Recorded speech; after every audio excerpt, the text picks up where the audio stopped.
The following is a paid program from the Cedar Rapids Kernels on 1450 KMRY Cedar Rapids and on KMRYradio.com. The play-by-play and color commentary personnel are employed by the Kernels and are thus responsible for the content of this presentation.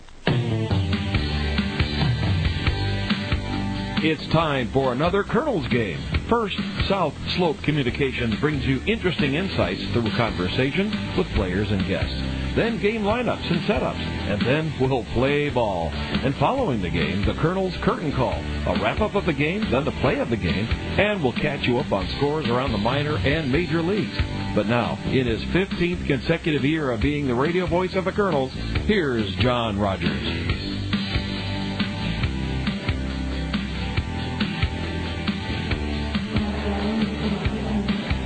It's Kernels manager Bill Mosiello as our guest on the Ask the Staff show. We do this every Friday. It's one of the most highly anticipated, fun, and enlightening segments of the editions of the South Slope Communications Triple Play Show because it gives you Kernels listeners and fans a chance to directly ask the Kernels staff, Bill Mosiello, pitching coach Brandon Emanuel, and hitting coach Brent Del Chiaro, your questions about this great game of baseball. And Bill, we're going to start off with a question from Lowell of Cedar Rapids. Lowell read the spring baseball edition of Sports Illustrated about the philosophy of Twins leadoff batter Denard Span. And according to Lowell, as the leadoff batter for the Twins in most of their games, Denard Span believes the first at-bat in each game doesn't belong to him as an individual player, but to the team. And what Lowell explains is that Denard is going to try each time to get deep into the count so that his teammates can see not the full repertoire, but as many pitches as possible. Denard is still going to try to reach base, according to Lowell, but he's trying to give his team a look at the starting pitcher. And what Lowell would like to know, Bill, is what do you think of that approach, and is it a good approach? Oh, without question, it's an incredible approach. And the truth is, it's not just the leadoff hitter. It should be the first 2, 3, 4 hitters of a ball game. And actually, your first time through a lineup, I think personally that the hitters should try to see all the arsenal they have. And, depending on how long the leadoff hitter and the first 2 hitters can stay in there, that you might be able to see every single pitch that he throws. So that would be any good leadoff hitter's mindset. That's the way it's going to be. The problem is getting a guy to really believe it and really want to do it and not feel like he's just flat out giving away in that bat. And that's why picking a special leadoff hitter or winning teams have that great leadoff hitter, and that's what separates them, because they actually have those kind of guys, and you don't have to convince them. They understand who they are, and they take big pride in doing it. Well, Bill, thank you for giving your opinion of Denard Span's approach with the Twins. And you're right. I mean, I'm glad you told us that you'd like to see all the hitters the first time up have that approach, and at least the first 3 or 4. And I thought last year, Bill, and nobody's going to argue, Mike Trout's one of the toughest outs in the league, and I think he has that philosophy as an 18-year-old. But I wanted to go back to last season. I thought Tyson Auer had a very good leadoff approach for us. Yeah, he did. The problem is, Tyson still struck out an awful lot. And he's still new to that. He'd never actually hit leadoff in his career, but he did a great job. He was starting to understand that, and that was just one of those he was thrust into it and basically taught on the fly. Hey, you're going to take pitches. A lot of different things involved. He did do a really good job. But if you said the negatives on him, he struck out too much. But he's having a good year right now in Rancho, hitting over 300. So hopefully that year translated. And it's not something that just happens overnight. You're really blessed if you have a guy that comes in that he can already handle that. And that's something they have to learn to do and be accustomed to it, and get them to understand if they really want to have that role on a club or even be a professional hitter. Like I said, those great hitters end up having that. That's their philosophy as a hitter, no matter where they're hitting. That's what helps them develop and become, hit higher in the other levels. And it does help their teammates, without question. Well, thank you so much, Lowell, for your question. And I know Denard Span played in this league, and I'm glad to know that he has a good philosophy as a leadoff batter. Lowell, I have to tell you, when I was growing up, my favorite leadoff batter was Lou Brock. He didn't have quite the patience of my second favorite leadoff batter, who we're going to talk about now, was Pete Rose. And, Bill, that's where the next question focuses on Pete Rose. Carrie of Shellsburg, Iowa, Bill, would like you to comment on a remark made by the all-time all-time hit leader Pete Rose recently. Charlie Hustle said that he thinks it's utter hogwash for any player to ever say that he, quote, can't play for a given manager. We've heard that over the years. Well, they better trade me. I can't play for this guy. Pete Rose believes that a professional baseball player should be able to play for any manager because Pete thinks the picture is bigger than the manager-player relationship. And Kerry wants to know what you think of Pete Rose's thoughts. Oh yeah, without question. I mean, a winning player, a good player, he just adjusts to the manager. You know, just like anything. Now, a great manager, he adjusts to each player individually, and he needs to find out what pushes each button and try to make sure he does the best job to make his clubs play the best. So obviously, if you have some friction, I don't think it can ever make a player play better, but from the player's standpoint, you know, you just go out and play. Your job is to play baseball. It doesn't matter what the manager does. Your job is to be a professional and to be a winning player, you know, obviously what Pete Rose was. But, you know, myself being a manager, I look at it opposite. I think my job is to get the most out of every player, so I can't just say, hey, this is how I am. This is the only way I do it. I've been doing this for 24 years. You know, I think that's wrong. That's like the baseball player that's been playing for a few years. Well, hey, that's the only way I've ever hit. This is how I play defense, and you don't expect them to make adjustments. I mean, you do expect them to make adjustments. So myself as a manager, always trying to want to be better every day. That's part of my job, and that's the tough thing of the nuances of becoming a good manager and getting players to play for you and understanding that this guy really doesn't like some of the things and clearing air, bringing them in, and ask him, what do you think the problem is? Why are you unhappy? And you try to go from there. Now, if it's a hustle matter or he just doesn't want to hustle or something, there's no giving in. I mean, you have certain things that this is the way it's going to be, but the way you treat them and handle them and maybe try to make them feel comfortable, I think that's the job of a manager. Bill, thank you. You did say there are universal givens, right and wrong in baseball. There are. Yet you also, and I think a good example, I talked to Adam Younger last week in Burlington, and Adam is a team player, but he just didn't feel comfortable, he told me, playing third base last year. I said, well, were the lines of communication open in the off season? He said, yes. I went to Abe Flores and said, Abe, I'm willing to play third, but I don't feel comfortable playing third. At least he communicated to the management. Right, and that's some things, and that's part of the reason why he had some tough times last year. You know, it was more of a deal. He was willing to do it, but in his heart, he didn't want to do it. And if you don't really, you might say, hey, I'll play it if you tell me to, but if in your heart you don't believe I want to play it and can play it, and the problem is it's going to end up hindering his own development. In the organization, we'll be fine. We'll find somebody that wants to play. But, for his own, we try to get him to understand this is for your betterment to make you more valuable for the organization. With this club, and why he ended up coming here with us is he's coming here just to be a shortstop, and it's going to be able to show his value. He's got a great belief, and I believe, too, that he can play shortstop at the higher levels, which he believes. I still think it will hurt his development to move up higher levels if he's not willing to play good third base as opposed to just playing third base. A great example is Brandon Wood. He was an all-star shortstop here. He was able and his heart was willing. Now he's a good third baseman in the big leagues. Yeah, and not going through that. He didn't have to become a utility guy like Adam is early in his career, so it wasn't as hard. I think it's really easy once you know that you want to play in the big leagues, or and Brandon's a great kid, and I'm sure he would have done whatever. But he had enough years where he got to play just shortstop, and then as he got into AAA with more players, he started to learn it. And now if you can be a great defender at short, you can be a great defender at third. And now he's doing great. And Brandon, that's actually keeping him his job, and that's why he's still valuable to the Angels at this point without him swinging it like he will, because he's playing good third base. Well, Bill, thank you. Kerry of Schellsburg, there you have it. As we're about ready to take a break, Bill does agree with Charlie Hustle, Pete Rose, that it's really a kind of not a cop-out, but it's not a healthy thing for a player to say, well, I can't play for this ex-manager. You can work things out if you want to. A break on the South Slope Communications Triple Play Show from Perfect Game Field at Veterans Memorial Stadium. The Kernels will be opening the second leg of their 7-game homestand, the first of 4 with the Kane County Cougars, and we'll be back with the final question that you have submitted to the Colonel skipper Bill Mosiello following this on the station that believes in Cedar Rapids. 1450 KMRY. South Slope Cooperative Telephone has covered a lot of ground since 1958, from changes in lifestyles to changes in communications technologies. Through it all, they've helped members stay in touch with their families, friends, and the world. They invest dollars locally to bring the services you've asked for, including broadband, high-speed internet, web hosting, digital cable TV, cellular phone service, landline telephone service, long-distance cabling specialists, and so much more. Service second to none. South Slope Cooperative Communications. Log on to SouthSlope.com for more information.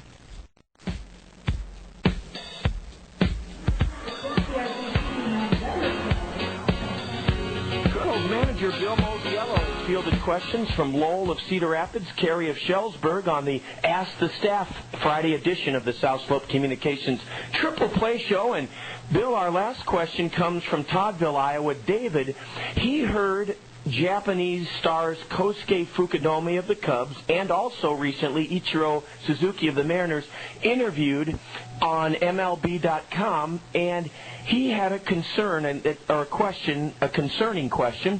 He wonders the Spanish-speaking players, the Latin American players, most teams have 4 to 10 of those these days, and even if they're not real adept at speaking English, they have some camaraderie and have a group they can relate to. And what David wonders is, with guys like Fukudome and Ichiro, there are not a lot of Japanese teammates on most teams. Do you think, he just wants your opinion, Bill, do you think that Fukudome or Ichiro sometimes might feel isolated or lonely because they're the only one who can't chime in because of their lack of English?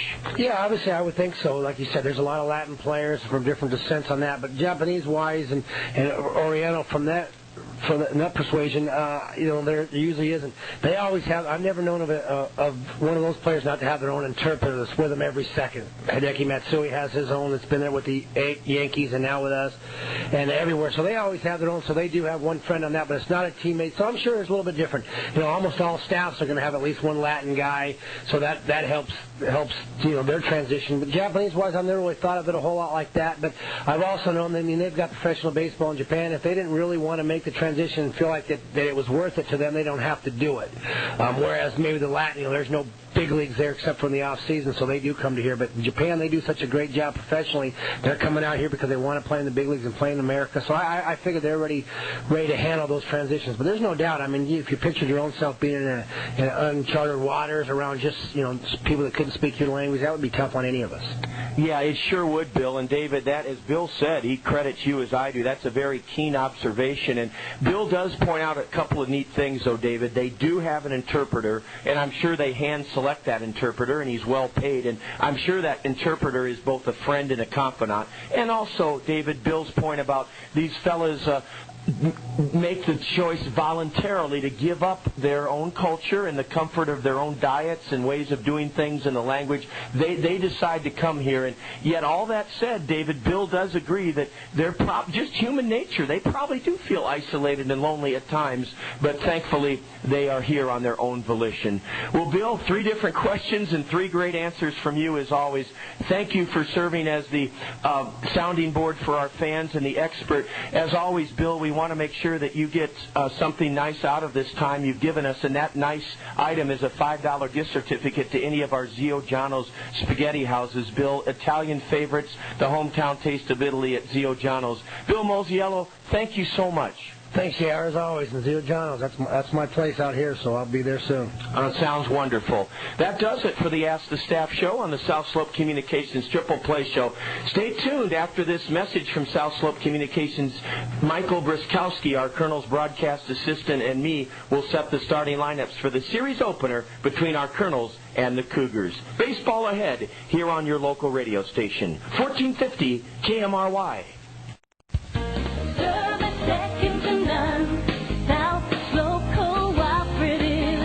When fast internet speed is important to you, get broadband high-speed internet service available at South Slope Cooperative Telephone Company. Multiple computers can share service, and charges appear on your monthly phone bill, all for your convenience.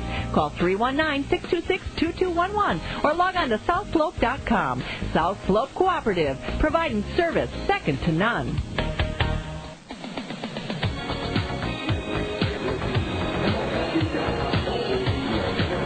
Well, hi there again, everybody. I'm sure delighted that you have decided to start your weekend by tuning into Kernels baseball. You cannot tell that we had a deluge, a couple of heavy thunderstorms earlier this afternoon. The field is in great shape. The lights have been turned on. The sun is trying to break out for the first time today, and we have a festive atmosphere prevailing here at Perfect Game Field at Veterans Memorial Stadium, where we expect to kick off the weekend with a crowd of over 2,000 following last night's Kernels 7-4 series-ending victory over the Clinton Lumber Kings. That win by the Kernels upped our record in the first half to 9-12. We're facing a red-hot Kane County Cougar Ball Club that has won 4 straight and beat the Quad Cities River Bandits 3 in a row at Modern Woodman Ballpark in Davenport over the course of the last 3 nights. Kane County comes in riding a wave. They're 11-10. The Cougars, the Class A Midwest League affiliate of the Oakland Athletics, are in 4th place in the 8-team Western Division first half standings with their 11-10 record. The Kernels are 9-12, as I said. The Kernels are in 6th place in the 8-team Western Division first half standings, 5 games back of Quad Cities and 2 behind Kane County. Well, the sun is coming out now, and it's Summit night here at the ballpark, Garfield Elementary School night, and Van Allen Elementary School. Van Allen is in Iowa, in North Liberty. Summit Elementary School and Garfield are right here in our city of 5 seasons. Brilliant sunshine now, dousing the green, lush grass of the ballpark and the field, and we're ready to give you the starting lineups for the series opener between our Kernels and Kane County. Now, the Kernels took on the Cougars less than a week and a half ago at Philip Elstrom Stadium. They were the first team we faced on a 9-game, 3-team road trip that saw the Kernels take 2 out of 3 from Kane County. The Cougars are skippered by a former University of Illinois catcher, Aaron Nikula. And here's the starting lineup for Kane County. Connor Crumbles leads the league with 26 walks.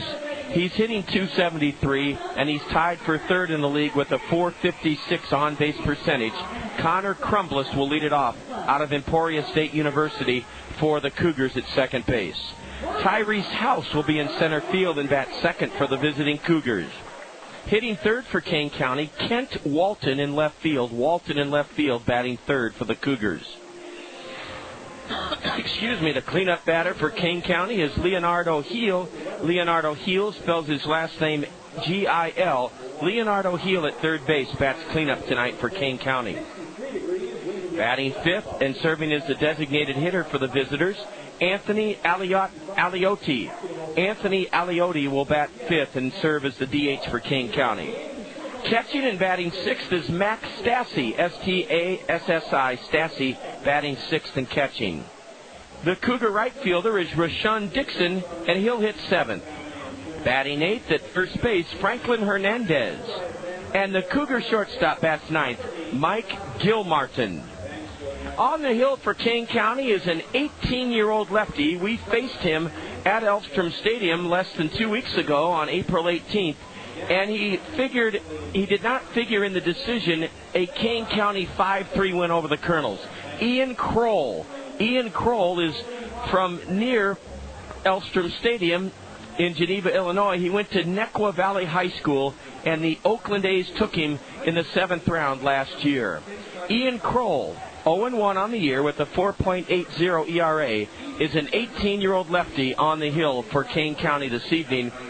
When he pitched against us at Elstrom Stadium on April 18th, he went 4 innings, surrendered 1 Kernels run on 3 hits, struck out 4 Kernels in 4 innings, walked 1. Ian Kroll on the hill for the Cougars. Now, the Kernels starting lineup. Mike Trout at the top of the order. He leads the league as an 18-year-old and hits with 31. And Mike Trout is hitting .378. That's the 3rd highest average in the league. And on top of all that, even though Mike was caught trying to steal second twice last night, his 11 steals rank him 2nd in the Midwest League. Mike Trout in center leading off. The Colonel left fielder, Matt Long, will bat 2nd. Hitting 3rd, Gene Segura at 2nd base. Carlos Ramirez belted not 1 but 2 home runs in the Colonel's 7-4 victory last night. Carlos is hitting cleanup and catching this evening. At 3rd base, batting 5th for the Colonels, Luis Jimenez. Randall Grichuk socked his 6th double of the season last night in the Colonel's triumph. Randall's in right field, hitting 6th. Batting 7th, Eric Oliver. He'll be the Colonel's designated hitter this evening. Casey Harther will bat 8th and play first base. And batting 9th, Adam Younger. He's the Colonel's shortstop. On the mound for the Colonels is 20-year-old right-hander Fabio Martinez. Fabio's making his 4th start of the year. He's won 1 and lost 1 with a 5.28 ERA. Fabio Martinez went 4 2/3 innings without giving up a hit Saturday afternoon in Burlington before the roof caved in on his start. He was a 6-3 loser to the Bees Saturday afternoon at Community Field.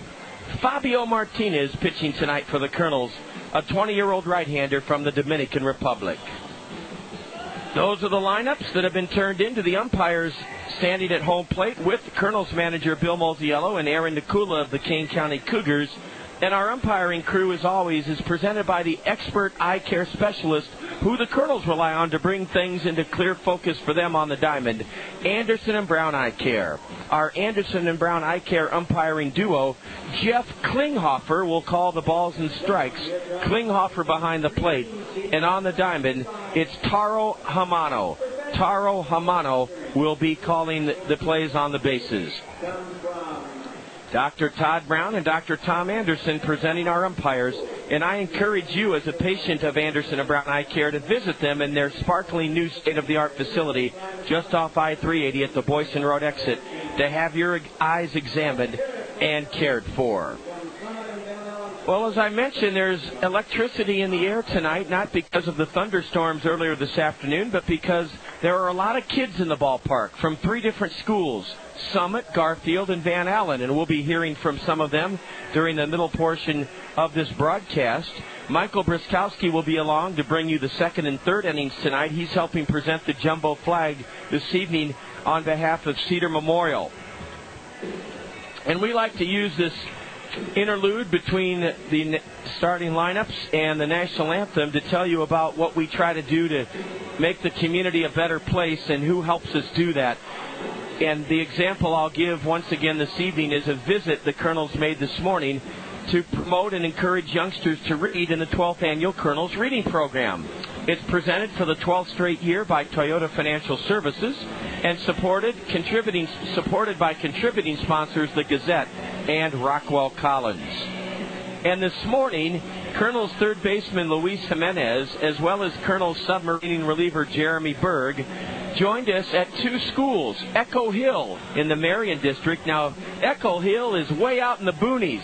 There's a lot of land that's still being developed. A housing complex or a housing development is being built near Echo Hill. We were there this morning at 9 o'clock, and then it was deeper into the heart of Marion in an older school, Francis Marion Intermediate. That's where we went after Echo Hill, and we encourage the girls and boys to start reading and accumulate their minutes, keep track of them to earn fabulous rewards from Toyota Financial Services, Rockwell Collins, and the Gazette. And we thank Fabio Martinez as well as Jeremy Berg for answering the bell early this morning to serve as great role models for that event, for those school visits.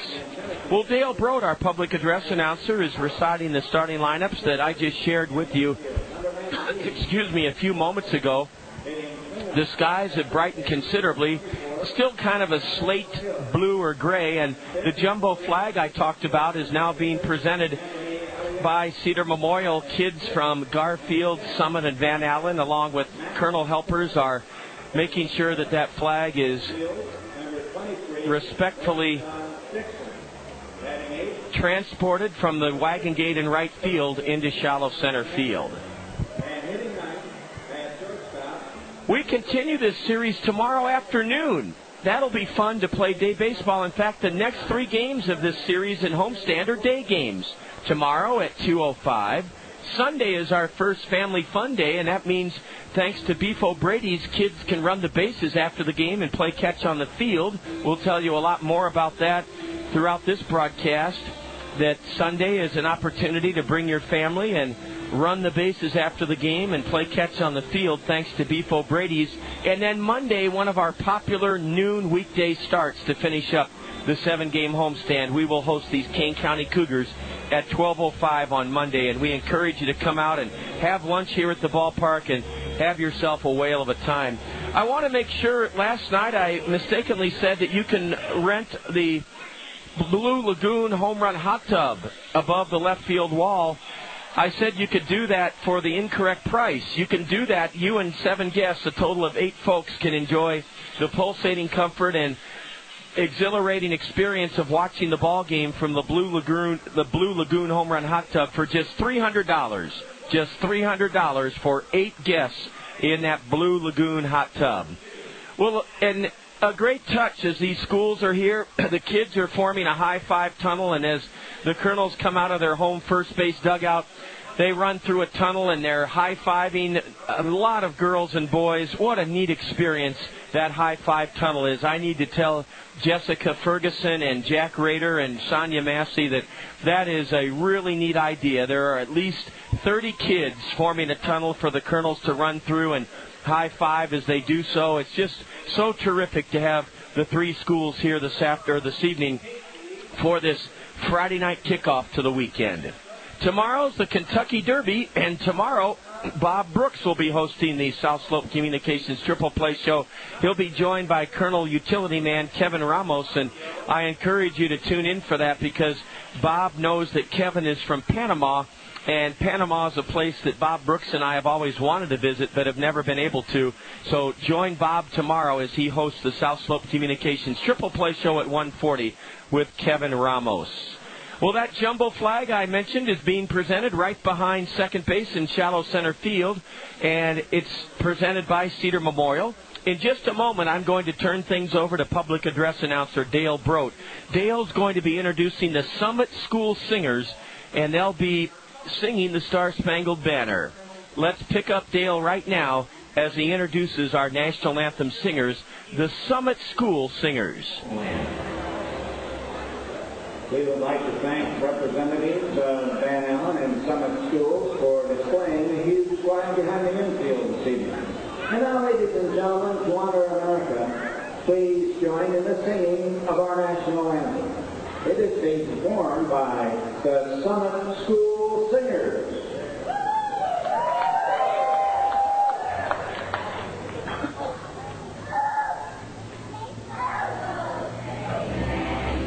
Cedar Memorial and the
ovation for the Summit School Singers. Our game time temperature is 65 degrees. 65 degrees. Bill Fletcher is our board operator. Bill shared some very exciting news with me before the broadcast that I'm sure he doesn't mind me passing on to all of you great Kernels fans. You realize, and I've alluded to Logan, my little brother and big brothers, big sisters, Bill Fletcher of Abry Hearing Center is going to be taking out a full-page ad in the Gazette sometime this next month, May. This is the last day of April. Bill Fletcher will be taking out a full-page ad in the Gazette Abry Hearing Center to support Big Brothers and Big Sisters. I've got Summit Schools on my mind because they're here with Garfield and Van Allen. But great Bill Fletcher, thank you for sharing with me that exciting news about your and your wife's commitment to this community and to Big Brothers, Big Sisters. Well, let's reset the Kernels for you. On defense, Matt Long is in left. Center fielder Mike Trout. And in right, Randall Gritchick. Around the infield, it's Luis Jimenez at the hot corner. Adam Younger will play short in this series opener. Second baseman is Gene Segura, and Casey Harthers at first. A battery of Fabio Martinez and Carlos Ramirez. Our Anderson and Brown eye care umpires, Jeff Klinghoffer behind home plate. He's wearing a black knit top with gray trousers and a bright shiny black belt, and his partner on the diamond wearing a black pullover jacket with gray trousers and a black hat is Taro Hamano. Fabio Martinez did pitch against Kane County in relief. A Monday afternoon game, April 19th. He didn't pitch well in a Kernel extra inning victory. In 2/3 of an inning, Fabio, out of the bullpen, surrendered 3 runs to the Cougars. On 2 hits, he struck out 1 and walked 4, but he wasn't feeling well coming off a stomach ailment on that last 9-game road trip we took. Fabio Martinez was breezing along Saturday afternoon in Burlington, 4 2/3 innings of no-hit baseball, but then a couple of 2-out walks and 4 straight hits, and he was knocked out in the 5th inning in Burlington and was hung with a 6-3 loss. Well, one of the toughest men to keep off base in the Midwest League will lead off for the Cougars. That's Connor Crumbles. Crumbles has drawn a league-high 26 walks this year, and Connor Crumbles played in all 3 games against the Kernels at Elstrom Stadium a week and a half ago. He went 2 for 8 with 5 walks. 2 for 8 with 5 walks. The first pitch from Fabio Martinez is a strike called to Crumbles. Connor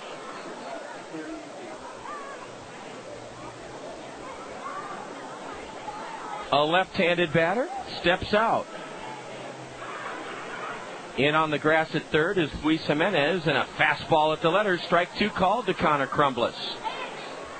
The Cougars' primary colors are black and green. They're wearing sleeveless vest tops that are black with big block letters arched across the front that spell Cougars, and then green numbers on the black jerseys trimmed in white. Martinez with an 0-2 pitch. The batter held up, according to Taro Hamano, the base umpire. And it's 1-2 to Connor Crumbles, Crumbliss, a 273 batter. No homers, 14 RBIs. Connor is only 5 feet 8 inches tall. And Luis Jimenez playing almost 20 feet off the third base line. Crumbles goes the other way and sucks one into left field. Matt Long has it. Connor Crumbles starts tonight's action by lining out to left fielder Matt Long. 1 away. Crumbles got the meat of the bat on that pitch, but hit it right at Matt Long hard for the first out. Tyrese House will now bat for Kane County. Tyrese was a 6th-round pick of the Oakland A's in 2008 out of College of the Canyons.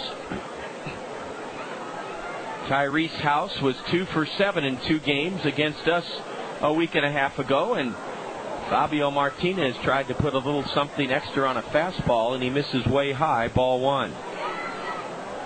You can hear the glorious sounds of children down below. Lots of girls and boys here for this first of 4 between the Kernels and Cougars. A fastball is inside to Tyrese House, a right-handed batter with an open stance, and it's 2-0.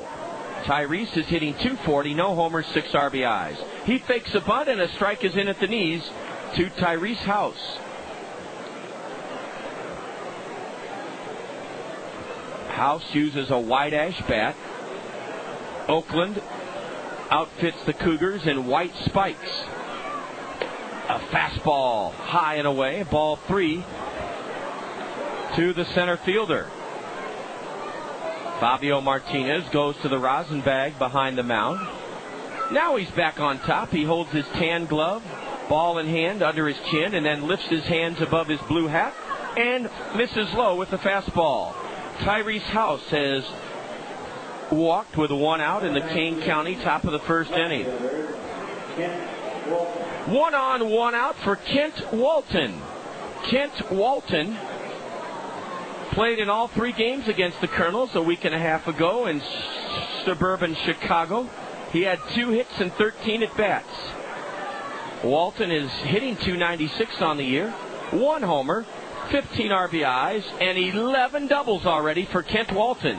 A fastball is inside to Walton.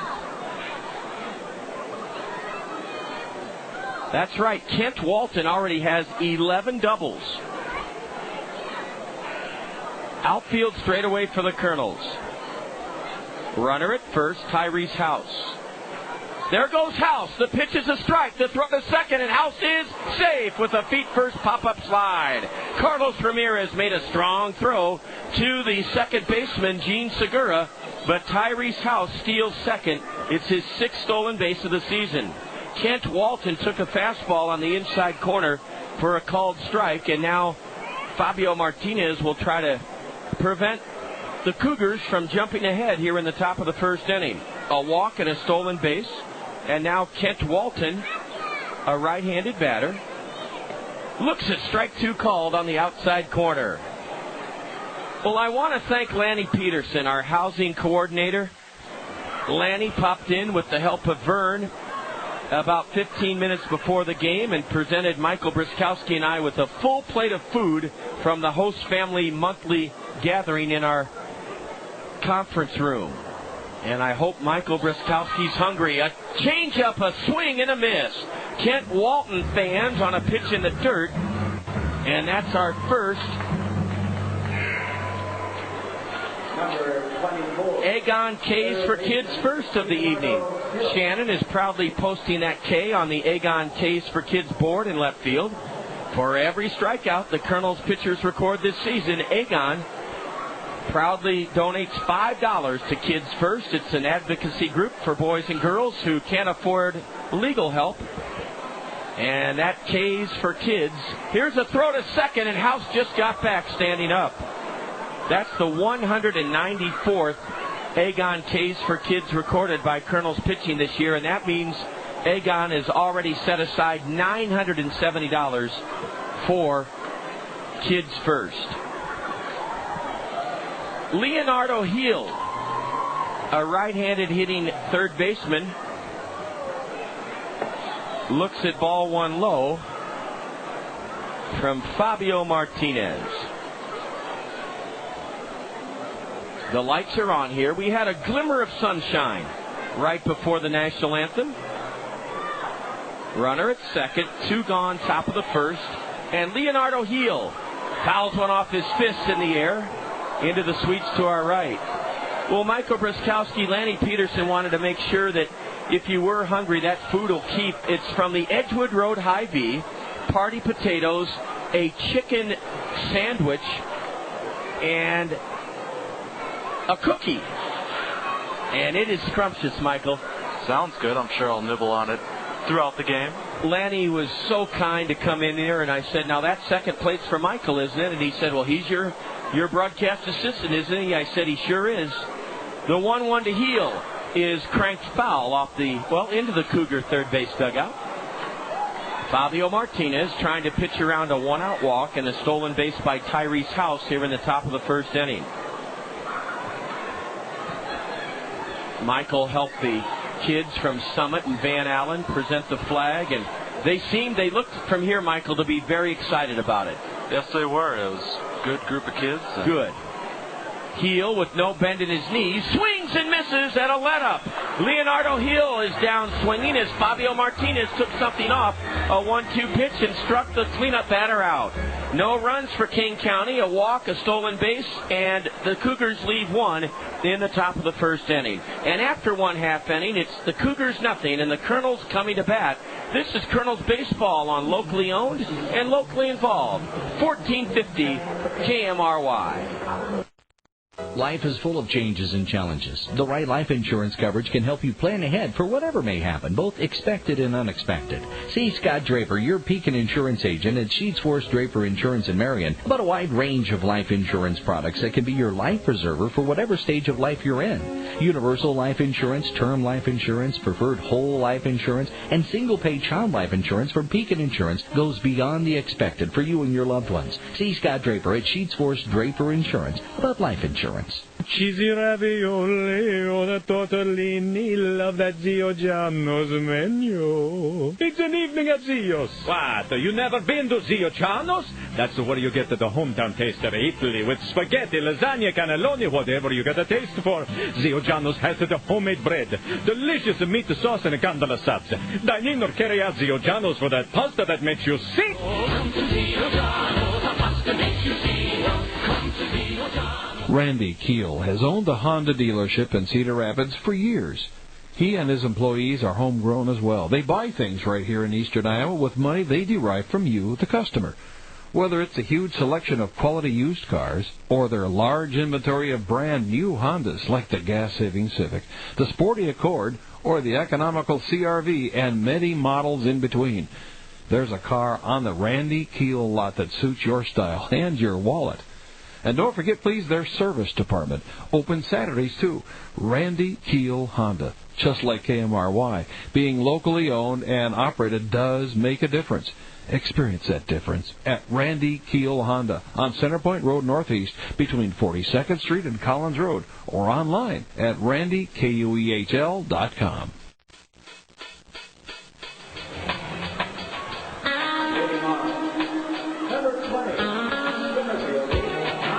Mike Trout is coming off a 6 for 12 series against Clinton. He was 2 for 4 in the Kernel win here last night. He reached on an error and scored in the Kernels' 4-run first inning.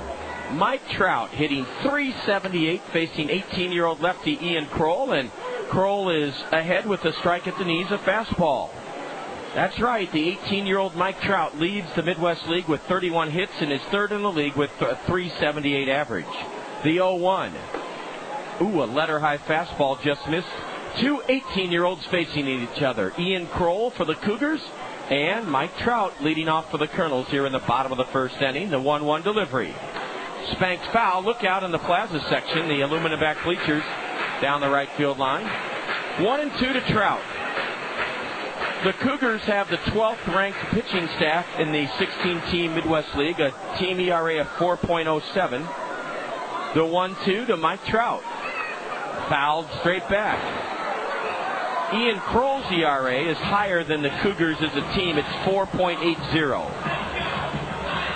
Kane County in black knit sleeveless tops. They all have black shirts underneath their black vest tops. They wear black hats with white spikes and gray trousers.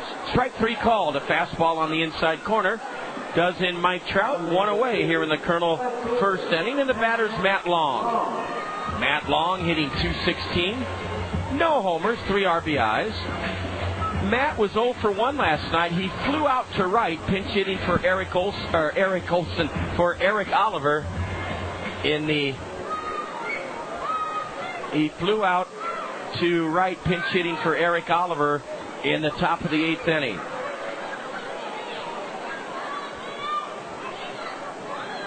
Michael, I think this is what you need.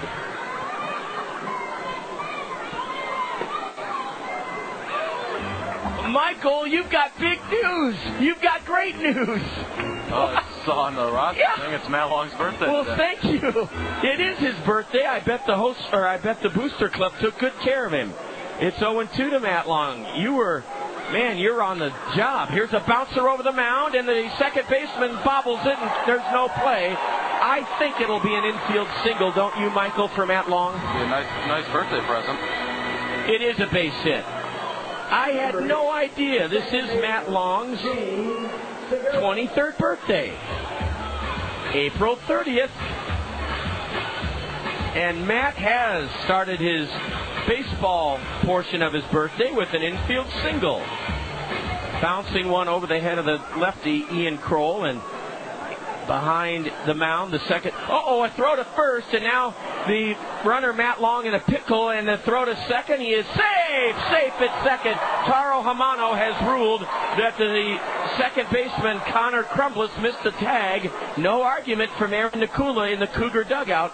Taro Hamano ruling that even though Matt Long appeared to be a pickoff victim, that he somehow darted underneath and dodged the tag of, I believe, Michael, was it the shortstop Gilmartin or the second baseman Crumbles who missed the tag? It was a shortstop. All right, a stolen base for Matt Long. He did it the hard way. He was in a hot box between first and second, and when Franklin Hernandez threw to the shortstop Gilmartin, Mike Gilmartin apparently missed, tagging Matt Long. Now Segura chops one to third, backhanded by Leonardo Hill, and he throws out Gene Segura. Leonardo Hill almost got caught on an in-between hop, but he made an outstanding backhanded pluck of that bouncer, Matt Long, had to anchor himself at second as Gene Segura bounces out to third. 2 gone in the Colonel first for Carlos Ramirez.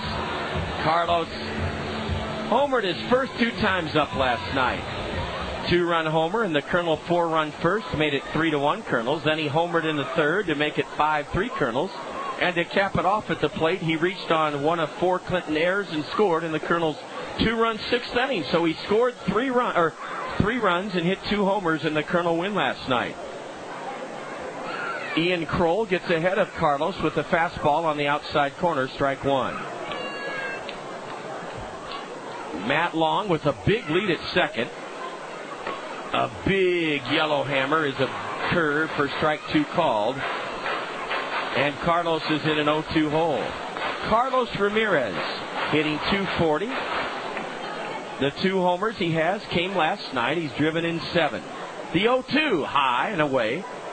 Abe Flores, the Angel Director of Player Development, is wearing a green jacket, sitting just 3 rows behind home plate, taking notes and looking at everything he can take in about this Colonel Ball Club.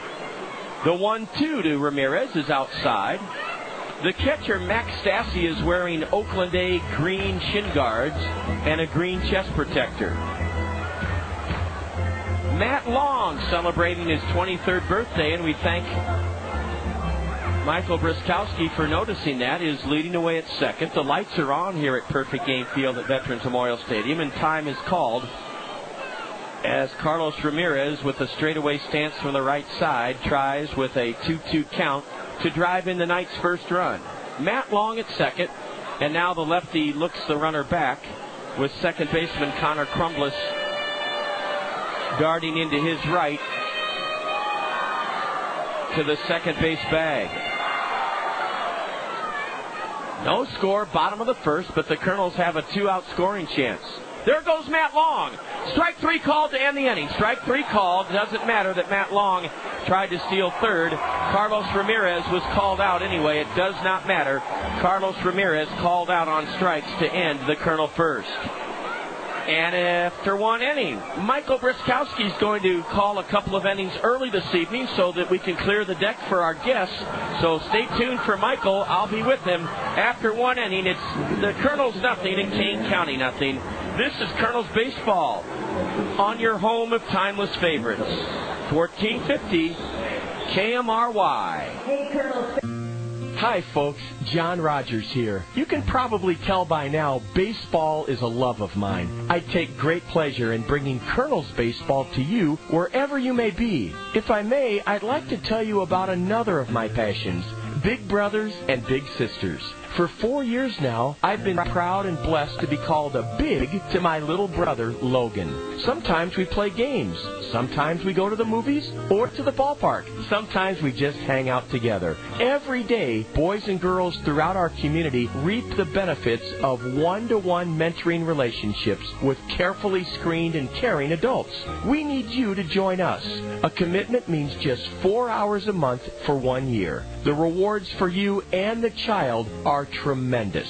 Call 377-8993 to learn more. That's 377-8993. Big brothers, big sisters of Cedar Rapids and East Central Iowa. Little moments, big magic. This message brought to you by the Kernels and locally owned, locally involved. 1450 KMRY.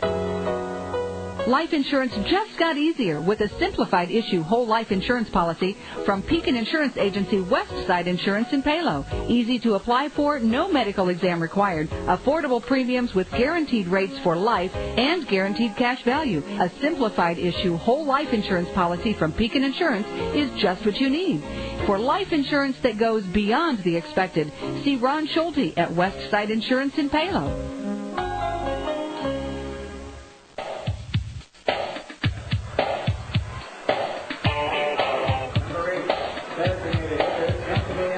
Aliotti leads things off for the Kane County Cougars here in the top of the second inning. A 0-0 ball game at Perfect Game Field at Veterans Memorial Stadium. As the lights are on here at the ballpark, overcast skies, but luckily the rain from earlier this afternoon has moved out of the area. First pitch from Martinez is right down the middle for strike one, 92-mile-per-hour fastball. Anthony Aliotti, a 15th round draft pick in the 2009 draft out of St. Mary's College. Played some summer ball in the Alaska Baseball League, which we were talking about last night. Played for the Peninsula Oilers as the 0-1 pitch is high, 1-1. Native of Boise, Idaho. The 1-1 from Fabio Martinez is grounded foul, third base side, off the face of the Cougars dugout. And it's a 1-2 count. Anthony Aliotti made his pro debut at Vancouver last season in the Northwest League.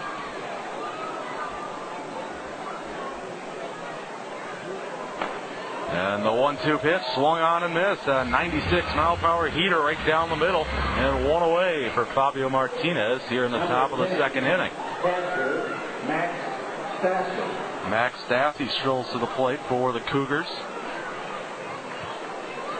Max Stassi doing the catching for the Cougars tonight, batting from the right side.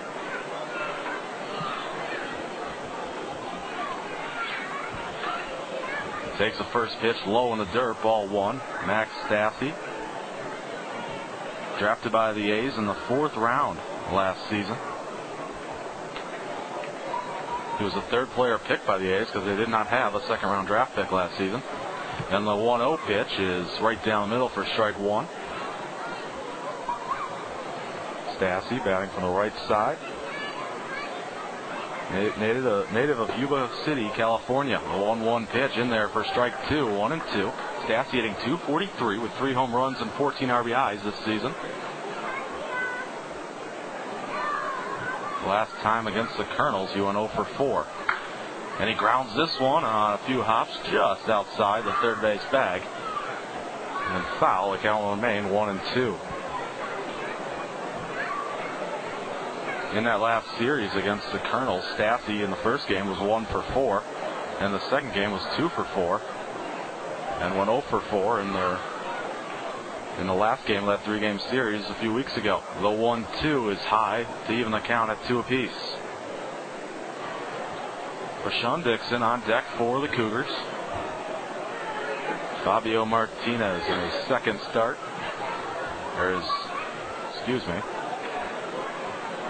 The 2-2 from Fabio is swung on and missed in the dirt. And that is the 4th strikeout from Fabio Martinez here in the ballgame. Yeah, Michael, if Fabio's trying to impress Abe Flores, he has so far with those 4 strikeouts. We're scoreless in the top of the second, and I want to welcome a group on the Randy Kielhoff and his picnic pavilion from the finance department at Rockwell Collins.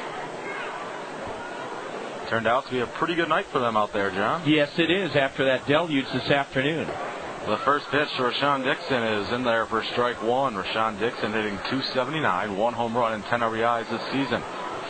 Rashawn Dixon out of high school was a big college football prospect, originally committed verbally to Mississippi State to play wide receiver before getting drafted in the 10th round by the A's.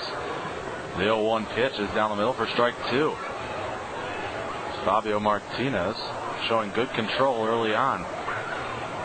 Fabio this season is 1-1 with a 5.28 ERA. The 0-2 from Fabio is swung on and missed at a heater up in the zone, and Fabio Martinez strikes out the Cougars in order here in the second inning, and at the end of 1.5 complete. It's 0-0. Cougars and Kernels. You're listening to Cedar Rapids Kernels baseball on KMRY 1450. You'll get a cut so fine and product that will make it shine. It'll blow your mind with Cost Cutters. I'm into Cost Cutters because, hey, you want to look good, but who wants to blow all their money on their hair? I need cash for everyday stuff like food, gas, tuition, movies, and the really important stuff like dates with Jessica. It all adds up. That's why I'm into Cost Cutters, because when you're in school, you've got to look good for the ladies and have a little cash left over. Want to give that grad a gift that'll go to their head? Give them a Cost Cutters gift card. Maybe they're thinking about a new cut, color, or curl for college, or maybe they just love professional hair care products. Either way, help them get more for less with a gift card from Cost Cutters. Available at participating salons. Our style that's really strive, making you look come alive for a whole lot less. Cost Cutters. Cost Cutters. It's a time when, like our ancestors, we grab chunks of meat and throw them over an open flame. This is America's backyard barbecue. And this is America's beer, Budweiser. It's brewed with the finest natural ingredients for the perfect combination of flavor and refreshment. Budweiser, the great American style lager. Budweiser Beer, Anheuser-Busch, St. Louis, Missouri. Please drink responsibly.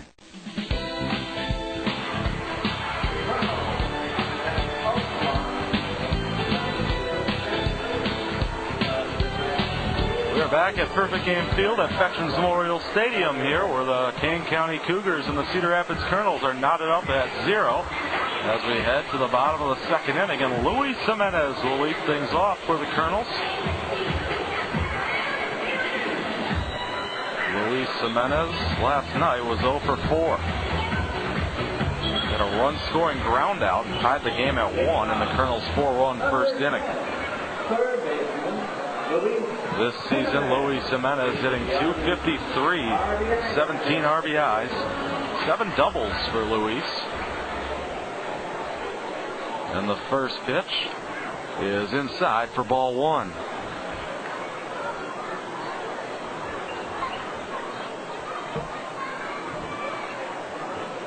The 1-0 to Luis Jimenez is high for ball 2 from Ian Kroll. Kroll stands on the extreme left side of the rubber as a left-handed pitcher. You see that quite often. It's just a matter of trying to get an angle. Instead of standing on the middle of the rubber, he stands on the extreme left side. As he misses on the 2-0 inside, Luis had to jump out of the way, and he'll take a 3-0 get-me-over fastball for strike 1. 3-1 the count. Ian Kroll this season is 0-1 with .480 ERA. In 15 innings pitched, the 3-1 in there for 3-2. So Kroll battles back to make the count full. Randall Grichuk on deck. Kernels trying to continue their offensive success that they found last night. The 3-2 pitch is inside, but right on the black for strike 3. And Ian Kroll sets down Luis Jimenez, looking for the first out of the inning. So both pitchers tonight have starting to rack up the strikeout numbers, as that is Ian Kroll's third strikeout. And Randall Grichuk comes to the plate for the Kernels.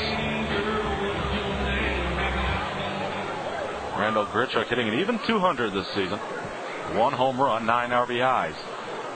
Kroll's first pitch is way outside for ball 1. Grichuk batting from the right side. The 1-0 pitch from Kroll. Swung on, grounded on 3 hops, picked up by the shortstop, Mike Gilmartin. He throws over to Franklin Hernandez to retire Randall Grichuk for the second out of the inning. 6-3 on a putout. What happened there, Michael? I want to describe the pitch by Ian Kroll. It was outside, and Randall Grichuk tried to pull it. Well, he did pull it. He'll learn. He's only 18 years old. That against a lefty like this, if you get that pitch on the outer half, wait a little longer and shoot it into right field. But Randall kind of rolled over on top of it. Yeah, as yesterday when I was down watching batting practice, that's what Brent Del Chiaro, Kernel's hitting coach, was working on with Randall Grichuk. As Eric Oliver takes the first pitch, he sees some Ian Kroll outside for ball 1. And Randall was trying to pull some outside pitches, and Brent Del Chiaro said it. Eric Oliver rips this one into left field, but moving over to his right is the left fielder, Kent Walton, to retire the Kernels. And Eric Oliver, at the end of 2 complete, it's the Kane County Cougars and the Cedar Rapids Kernels tied up at 0. You're listening to Cedar Rapids Kernels Baseball on KMRY 1450. You're the proud owner of a thriving business. You got started years ago. So did I. Phil Andrews, your local Pekin insurance agent at Russell & Russell Insurance in Anamosa. You've worked hard to give good service, and so have I. You've seen many things change along the way, but one thing that won't ever change is Pekin Insurance and Russell & Russell's insurance commitment to ensuring your livelihood with coverage that means we'll be there when you need us the most. For business owners insurance that goes beyond the expected, see me, Phil Andrews, your local Pekin insurance agent at Russell & Russell Insurance in Anamosa. For them, you should never run out of hugs. family should never run out of being together, never run out of good eating, and never run out of love. When you run out of clemens, you run out of taste. When you run out of clemens, you run out of taste. Your dreams become reality when you choose King, your masonry landscape source, quality and knowledge. When you choose King, your masonry landscape source, your place for brick, block, and stone for your home. Quality and knowledge. When you choose King, your masonry landscape source. When you choose King, your dreams become real. When you choose King, your masonry landscape source.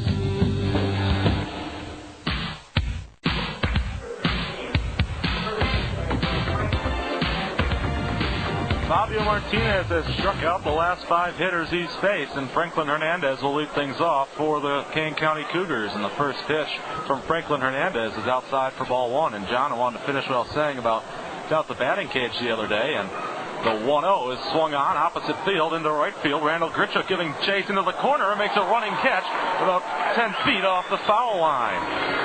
So a nice catch by Randall Gritchuk near the 325 corner in right field, and Franklin Hernandez is retired. As Mike Gilmartin is coming to the plate for the Cougars. And John, Randall was hitting the ball opposite way as Brent Del Chiaro was working on him. He started to pull a few pitches, and Del Chiaro said basically opposite way or out of the cage. That'll get the hitters to focus. Yeah. They don't want to give up that hitting time. As the first pitch to Mike Gilmartin is outside for ball 1. 0-0 is our score here in the top of the 3rd inning. Fabio Martinez 1-0 pitch is on the outside corner for strike 1. And we'll take a look here at Halo happenings. Not much going on in the Angel system yesterday, as we'll tell you here after this 1-1 pitch from Fabio Martinez to Mike Gilmartin, and he swings at a ball low into the zone. 1-2 the count. As the Los Angeles Angels had a day off yesterday, they remained 12-11 and second in the American League West. And John, Salt Lake rained out again. Oh, I can't. 4 in a row in Portland. Ugh. There must be a reincarnation of Noah's Ark in Portland, Oregon. The 1-2 pitch was fouled right off the screen in front of the Kernels dugout, and I think that went off right where Eric Owens is standing. Kernels rover, former Kernel or Angel rover, former Kernel hitting coach. The 1-2 pitch is inside on the corner for strike 3, and there's another strikeout for Fabio Martinez, number 6 tonight. Strike Michael Gilmartin out looking for the second out of the inning. Well, Shannon's getting an upper body workout out there on the Aegon K's for Kids board. She's the K handler. She told me this morning, John, I don't want to be the K keeper. I want to be the K handler. Sounds a little better as the first pitch to Connor Crumbles is in there for strike 1. Now we look down to Salt Lake is still 8-10 and tied for 3rd in the Pacific Coast League North as a nice 4 days off for them. I'm sure the players like being in a hotel room for that long. The 0-1 pitch is inside for ball 1. John, I think we'd go crazy if we do that. I mean, I said Portland's a great city. There's a Rose Garden. There's the NBA team. But 4 days without playing baseball, that would drive anybody up a tree. The 1-1 pitch to Connor Crumbles is low as Crumbles was looking for a bunt. Pulled back. Crumbles batting from the left side of the plate. 2-1 count to Crumbles. Crumbles on the season hitting .273. 14 RBIs, no home runs. In Double-A last night, Brian Brazier pitched a no-hitter for the Arkansas Travelers, walking 2 and striking out 3 as Andrew Romine was 3 for 3 and Julio Perez was 1 for 3 with a triple and a run batted in a 4-0 win over Tulsa. They are now 10-10 and 3rd in the Texas League North. Brazier was a closer here 3 years ago, Michael, and now he tossed a no-hitter for Double-A Arkansas. As the 2-1 from Fabio Martinez missed, it's 3-1 count to Connor Crumbles. We get to Rancho Cucamonga here after this pitch. The 3-1 from Fabio Martinez is over. First strike 2, a 94-mile-per-hour fastball. Well, John, Rancho Cucamonga played last night in High Desert. And Tyson Hauer and John Townsend were both 2 for 4, but the Quakes lost at High Desert 5-3. They are now 11-11 as the 3-2 pitch is high. It gets past Carlos Ramirez, but Connor Crumbles will just go to first, as he did not see the ball get past Carlos Ramirez. And there's a 2-out walk from Fabio Martinez, his second walk of the game. And the league-high 26 base on balls garnered by Connor Crumbles. It's amazing. Rancho Cucamonga is now 11-11 and third in the California League South Division. Crumbles on first as Tyrese House steps to the plate for the Cougars. Another kid who was a big high school football prospect. Had offers from UCLA, UNLV. As a throw over, House back in time. Another throw over. This time House has to dive in. The tag applied by Harter, but not in time. Tyrese House hitting .240, 6 runs batted in this season. Back in safely again is Connor Crumbles. So obviously Fabio Martinez knows that Connor Crumbles likes to run. He has 3 stolen bases this season. He's been caught twice. Let's see if Fabio goes home with this one. The first pitch to Tyrese House is up and inside. House had to move out of the way of that one. 1-0 count to Tyrese House. Hey, there's smoke bellowing out of the Hot Corner Grill. The Clements Hot Corner Grill is alive and well. There's another pickoff move over to Casey Harter. Connor Crumbles back in time again.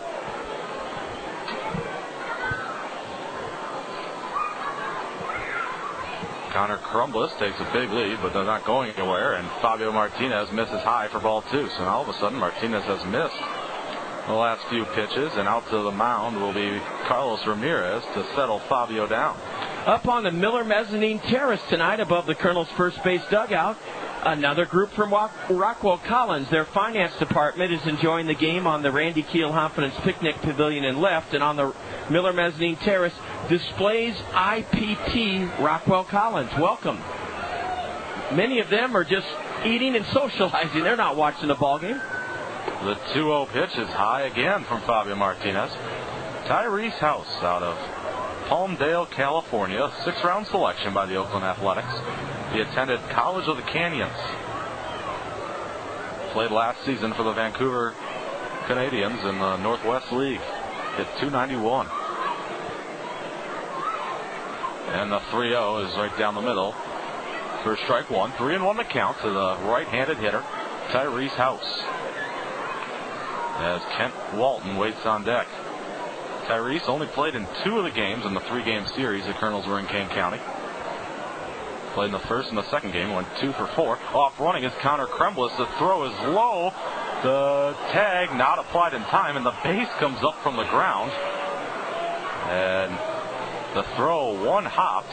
Gene Segura at second. It looked like he could have had a shot to get Connor Crumbles, but Connor somehow missed the tag and is in safely with his 4th stolen base of the season. And now they got to get the base back in the ground. Yeah, Taro Hamano is the base umpire, is trying to secure it back there. Michael, you don't remember this as a young hockey fan, but I'm an older hockey fan. It used to be that the goals in hockey were cemented or with a pipe, and there was no give to them. Now, if a player hits the goalpost, the goal dislodges like that base did. Yes, it did, and Brody was standing up on the top step of that dugout looking concerned. But he sensed trouble. Tomorrow, Hanu had the base put back in. 3-2 count to Tyrese House, as that was a strike. Connor Crumbles leading off second. And the 3-2 is in the dirt. Good block by Carlos Ramirez, and Tyrese House is on his way to first with a walk. So, second walk of the inning, both with 2 outs by Fabio Martinez. Here comes Brandon Emanuel, Michael. This is exactly what happened in the bottom of the 5th inning Saturday afternoon in Burlington. Fabio was sailing along with a no-hitter. He had walked 1 batter. He issued 2-out walks to the Bees on Saturday afternoon at Community Field, and then the bottom fell out of his whole outing. So I think Brandon Emanuel is maybe telling him, Michael, hey, listen, you don't have to strike out everybody. Yeah, and, you got a defense out there for a reason. Maybe Brandon Emanuel wants him to pitch to contact here in this situation with Kent Walton at the plate. We're scoring here in the top of the third. Michael Briskowski, Colonel Broadcast Assistant, is bringing you the play-by-play. A wonderful night for baseball. The lights are on. It's cooled off. It's a delightful 65 degrees.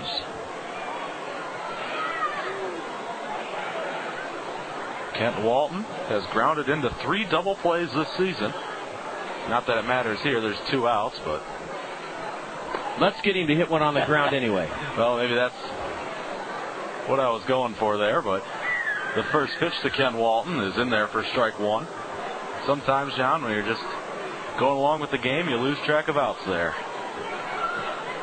0-1 the count to Kent Walton, hitting .296, and he swings that one in the dirt. He's helping out Fabio Martinez here. As 0-2 is the count. Nice block by Carlos Ramirez. Kent Walton, .296, 1 home run and 15 runs batted in so far this early season. Last day of April. Isn't that amazing?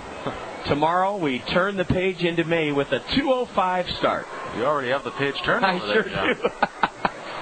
I'm already far enough behind. I don't want to get any further behind. Work ahead. That's right. Fabio stepped off there. Now he's ready for the 0-2 pitch to Kent Walton. The 0-2 is bounce one hopper in front of the plate. Nice block by Carlos Ramirez. He's already had a few good blocks here in this third inning. We are scoreless, top of the third. Cougars have 2 base runners on 2 2-out walks. Kent Walton, a 23rd round draft pick of the Oakland Athletics, went to Brigham Young University. The 1-2 pitch swung on, grounded on 2 hops, fielded by Adam Younger at short, and the throw over to Casey Harther is in time to end the Cougars inning. No runs on no hits, no errors, and 2 runners left on for the Kane County Cougars. And at the end of 2 1/2, it's the Kane County Cougars and the Cedar Rapids Kernels tied at 0. You're listening to Cedar Rapids Kernels baseball on 1450 KMRY. Ever wonder how the Kernels keep their outfield looking so great? Jesse Rader, the Kernels head groundskeeper, is here to share the secret to keeping your lawn lush and green throughout the summer. Jesse, how can I get my lawn to look as great as the Kernels outfield? Well, John, I recommend using a technique called grass cycling. Grass cycling is just a fancy word for leaving your grass clippings on the lawn instead of bagging them. The nutrients in the grass naturally fertilizes the lawn throughout the growing season. Wow, that sounds really easy, Jesse. Are there any tricks to it? The trick is to cut, then recut your grass, meaning that you want to mow over your clippings to break them down into smaller pieces that can be reabsorbed into the soil. You still want to rake large piles of grass because the piles will choke out the sunlight, but when the clippings are spread out over the lawn, the result is lush, healthy grass all season long. Do I need any special equipment, or will my regular mower work? Your regular mower will work just fine, but if you are thinking of getting a new mower, you may consider buying a mulching mower. Mulching mower breaks down the grass into smaller particles on the first pass. Thank you, Jesse, for that helpful tip about grass cycling. This message is brought to you by the Cedar Rapids Solid Waste and Recycling Division. Treat yourself, your family, or friends to the most portable Italian entree at Zio Giano's Spaghetti House. Zio's famous cheese bread, sub sandwiches, pizza, and traditional pastas are available for dine-in, carry-out, or delivery. Lunch or dinner.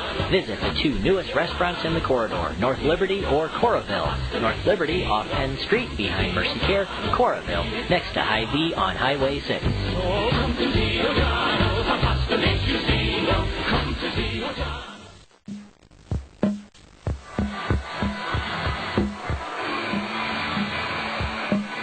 Bottom of the third we go. And a 0-0 ball game as Casey Harther will lead things off for the Cedar Rapids Kernels. The first pitch from Ian Kroll is right down the middle for strike 1. Casey Harther hitting .190, 1 home run and 6 runs batted in.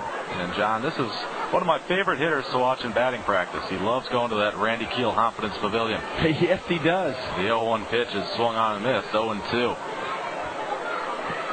And we're going to start here this inning, weaving in some scores from the State Farm Major League Scoreboard, brought to you by State Farm Insurance Agents Al Shetler, Dale Thompson, and Gary Schubat, as the 0-2 pitch is down and away in the dirt and swung on and missed by Casey Harther. And around the horn, the Kane County Cougars go. That is Ian Kroll's 4th strikeout. Harther down swinging, and Adam Younger coming to the plate. And we have one final from this afternoon. The Chicago Cubs get a little redemption on the Arizona Diamondbacks with 11-5 victory in Chicago. That was only afternoon game today. We'll get to the games going on right now in a minute here. The first pitch to Adam Younger is over on a breaking ball for strike one. Or excuse me, they call it a ball. Adam Younger hitting 167, 2 home runs, 6 RBIs.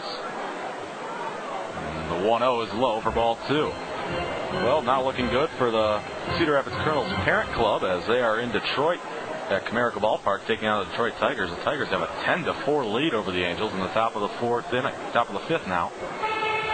As the 2-0 is low from Adam Younger. So now almost a carbon copy in the last inning as Fabio Martinez started with the first 2. Cougars got them out and then had some control issues. The 3-0 is right down the middle. Get me over fastball. 3-1 count to Adam Younger.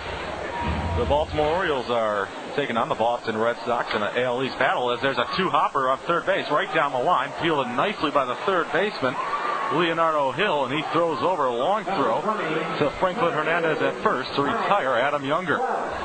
2 away as Adam Younger swung at a 3-1 pitch right down the middle, and he had a nice grounder right down the line, but a good job fielding it on 2 hops by Leonardo Hill to retire Adam Younger 5-3. And here is Mike Trout, the leading Kernels hitter, 378 average. I'm sure the Trout family is listening back in New Jersey. We heard from them last night. As Mike Trout takes the first pitch from Kroll, high for ball 1.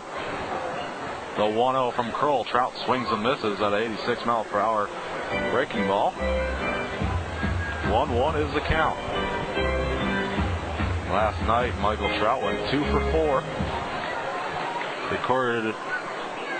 Scored on reached on an error and scored one of the Kernels' 4 runs in the first inning.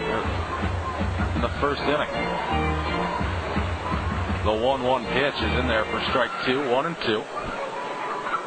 The 1-2 from Kroll swung on and missed at a pitch inside. Mike Trout kind of moved out of the way of it, but swung at it anyway. And Trout is down swinging. Another strikeout for Ian Kroll.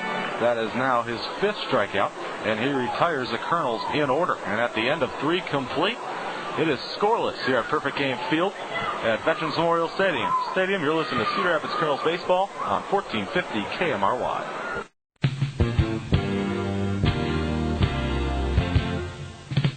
Toyota Financial Services and the Kernels truly believe there's no greater skill we can give our children than abilities to read. For the 12th straight year, Toyota Financial Services is teaming up with the Kernels to reward kids for their efforts in the summer reading program. Throughout this spring, a Kernels player or a Kernels mascot, Mr. Shucks, will visit our elementary schools to get kids excited about reading. Thanks to the generosity of Toyota Financial Services, along with Rockwell Collins and the Gazette, over 30,000 elementary students will be given the chance to earn awesome rewards while developing the skills that will last a lifetime. The Kernels thank Toyota Financial Services for their part in inspiring greatness in our youth by funding the Kernels Reading Program. Hi, I'm Russ Bailey, owner of Southeast Iowa Ambulance Service. We provide specialized transport service and patient care to area long-term care facilities, hospital discharges, and interfacility transports. We can provide everything from wheelchair lift service, medical escort service, up to the level of critical care ambulance. Local or long distance, by land or by air, rely on Southeast Iowa Ambulance Service 24 hours a day, 7 days a week, 365 days a year. Let us show you that at Southeast Iowa Ambulance Service, we are truly caring with concern.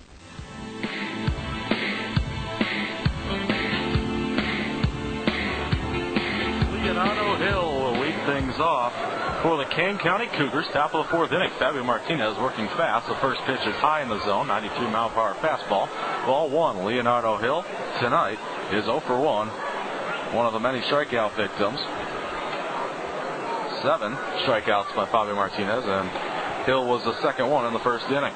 And hey, Michael. Pitch is outside for ball 2. The sky's starting to clear to our right. Some blue sky. Well, there we go, as it's been a very damp and dreary day outside.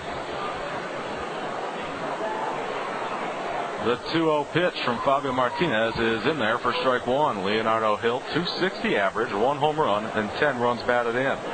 And we get back here to our State Farm Major League scoreboard. As I said, the Baltimore Orioles have a 3-1 lead over the Boston Red Sox in the bottom of the 5th inning in Baltimore. 3-1 count to Leonardo Hill. The 3-1 swung on and missed. Fastball outside. 3-2 count now. The Chicago White Sox are in New York to take on the Yankees. A 4-2 lead for the White Sox in the top of the 5th. Minnesota Twins are up early in the top of the 5th. A 5-0 lead over the Cleveland Indians in Cleveland. As that one's fouled back right off the roof here. A few press boxes down and goes all the way down into the 3rd row. Now, I was reading something online the other day that they talked about ranked the most hated teams in Major League Baseball, and I guess the Cleveland Indians are right up there over the Yankees and the Red Sox. I have a hard time believing that, but apparently there's something about the Indians people don't like. The 3-2 pitch swung on and missed up in the zone, and there's the 8th strikeout from Fabio Martinez. Fabio Martinez may be back to his old self as he had those 2-out walks in the top of the 3rd, and Anthony Aliotti is up for the Cougars. Strikeout victim in the 2nd inning.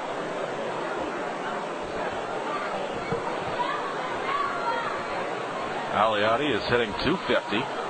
No home runs, 6 runs batted in. And the first pitch from Fabio Martinez is a fastball outside, ball 1. The New York Mets are up 4-1 in Philadelphia against the Phillies in the top of the 5th, as that one is inside to Aliotti, and I don't know how that didn't hit him. 2-0 the count now to Aliotti. The Toronto Blue Jays are at home taking on the Oakland Athletics. A 5-2 lead for the Blue Jays in the top of the 5th inning. When John gets back in the mic here, we'll ask him what he thinks about that Cleveland Indians thing. 2-0 pitch swung on and missed by Anthony Aliotti. 2-1 count. John will have a guess for you in the bottom of the 4th inning. Fabio Martinez 2-1 pitch is outside. 3-1 the count. And once John puts on his headsets, I'll ask him about that if he saw that ranking. Yeah, thanks, Michael. We'll get right to that in a moment. The 3-1 pitch from Fabio Martinez down the middle for strike 2. 3-2 count, full count. Yeah, John, I saw online last night they ranked the most hated teams in the MLB, and the Cleveland Indians were the number 1. I've got to think about that one. Why would people not like the Indians? The 3-2 pitch grounded on 2 hops over to Casey Arthur as he moves to his left towards the foul line and feels it, steps on first to retire Anthony Aliotti. 2 down. So they ranked, Michael, the most despised teams in Major League Baseball? Yeah, and the only thing I can think of is maybe because of how populous Chicago is and the rivalries in the American League Central. Or as Peoria's, I saw this on a link that Peoria Chiefs broadcaster Nathan Bolivia sent, and he said maybe it's their purple mascot. That's an interesting theory. My only theory would be that going way back 20 years when Roberto Alomar spit in an umpire's face, was he an Indian then? I'm not sure. The 0-1 pitch is inside in dirt. 1-1 to count to Max Stassi. But you can't hold that incident against an entire organization, can you? For 20? Bury the hatchet. That's a grudge if that's the reason. I mean, everybody thought it'd be Yankees or Red Sox or Cubs. The 1-1 is grounded to Luis Jimenez, and it goes right between his legs. Luis brought the glove up a little too soon, and it goes into left field. And that'll be an error on Luis Jimenez. And reaching first is Max Stassi. E5 on the play, as that is Luis Jimenez's 5th error on the season. And, Michael, you're right. Principal Carmen Dixon is standing by from Van Allen School in North Liberty. She'll be joining us in the Kernel bottom of the 4th inning. We're still scoreless. Let's hope that Fabio can pitch around that 2-out error. As you said, it went right between the legs underneath the glove of Luis Jimenez. The first pitch is inside, and it hits Rashawn Dixon. So, as the Kernels gave away that 3rd out there on the air by Luis Jimenez, and now Fabio Martinez hits Rashawn Dixon, and we're right back to where we were in the top of the 3rd inning with 2 outs and 2 runners on.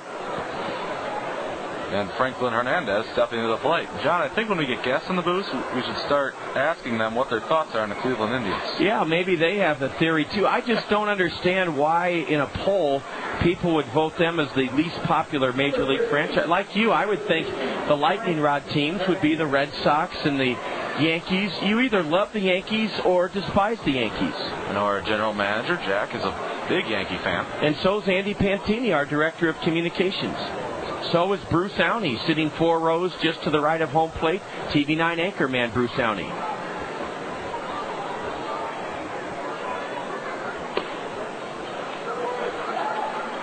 As Franklin Hernandez takes a first pitch strike this season, Franklin Hernandez is hitting .258, 1 home run and 6 runs batted in. An 0-1 count to Hernandez. Rashawn Dixon at first, and Max Stassi leading off a sit get. As the 0-1 is chopped foul and right into the hands of Aaron Nikula, Kane County Cougars manager. Back in the Midwest League this year. Last year he was up in the California League with the Stockton Ports. Michael, I didn't even know the Indians had a purple mascot, so at least I learned that. Yeah, I think I don't know what it is, but I know they changed it to that because it's politically correct. Yeah, they had to get rid of Chief Wahoo. Yep. 0-2 count on Franklin Hernandez. Fabio Martinez delivers. It's swung on into right field. This one's going to drift foul and into just beyond the Pizza Hut Plaza. Out of play. Remains 0-2 to Franklin Hernandez. On deck is Mike Gilmartin. Well, the sun is starting to come out. It's glimmering brightly off the University of Iowa black and white and gold sign on the outfield wall between the 403 and 390 mark. A late glimmer of sunshine.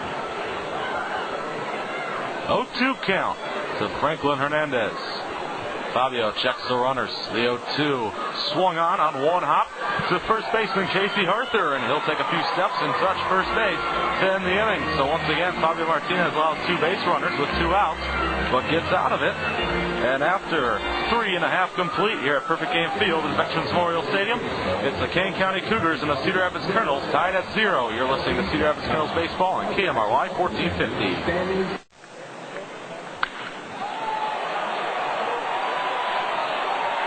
Grab a slice. Grab the Gazette. Grab some milk. Grab the Gazette. And the next time you fill up, don't forget the Gazette.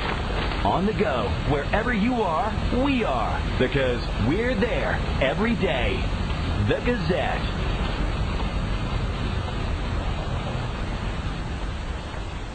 Are you tired of the low rate of interest being offered on CDs? Your Pekin Insurance Agency, Neighbor Insurance Services, would be delighted to visit with you about the advantages of a guaranteed interest-earning, single-premium deferred annuity that will earn you an attractive, locked-in interest rate for either 2 or 4 years. Be comfortable by knowing that your money is working hard for you to provide you a solid growth from Neighbor Insurance Services and Pekin Insurance, going beyond the expected for you. Cut your yard work down to size this season with help from Acme Tools and Honda. Choose from a great selection of dependable, easy-starting Honda mowers. And keep your yard and garden looking great with Honda trimmers and tillers. When you need portable power, look to Acme Tools for the full line of Honda generators. Perfect for camping or emergency backup power. There's many models to choose from, like the Honda EU1000, just $699.99. Make your lawn and garden the pride of the neighborhood with Honda and Acme Tools on Blairsbury Road in Cedar Rapids.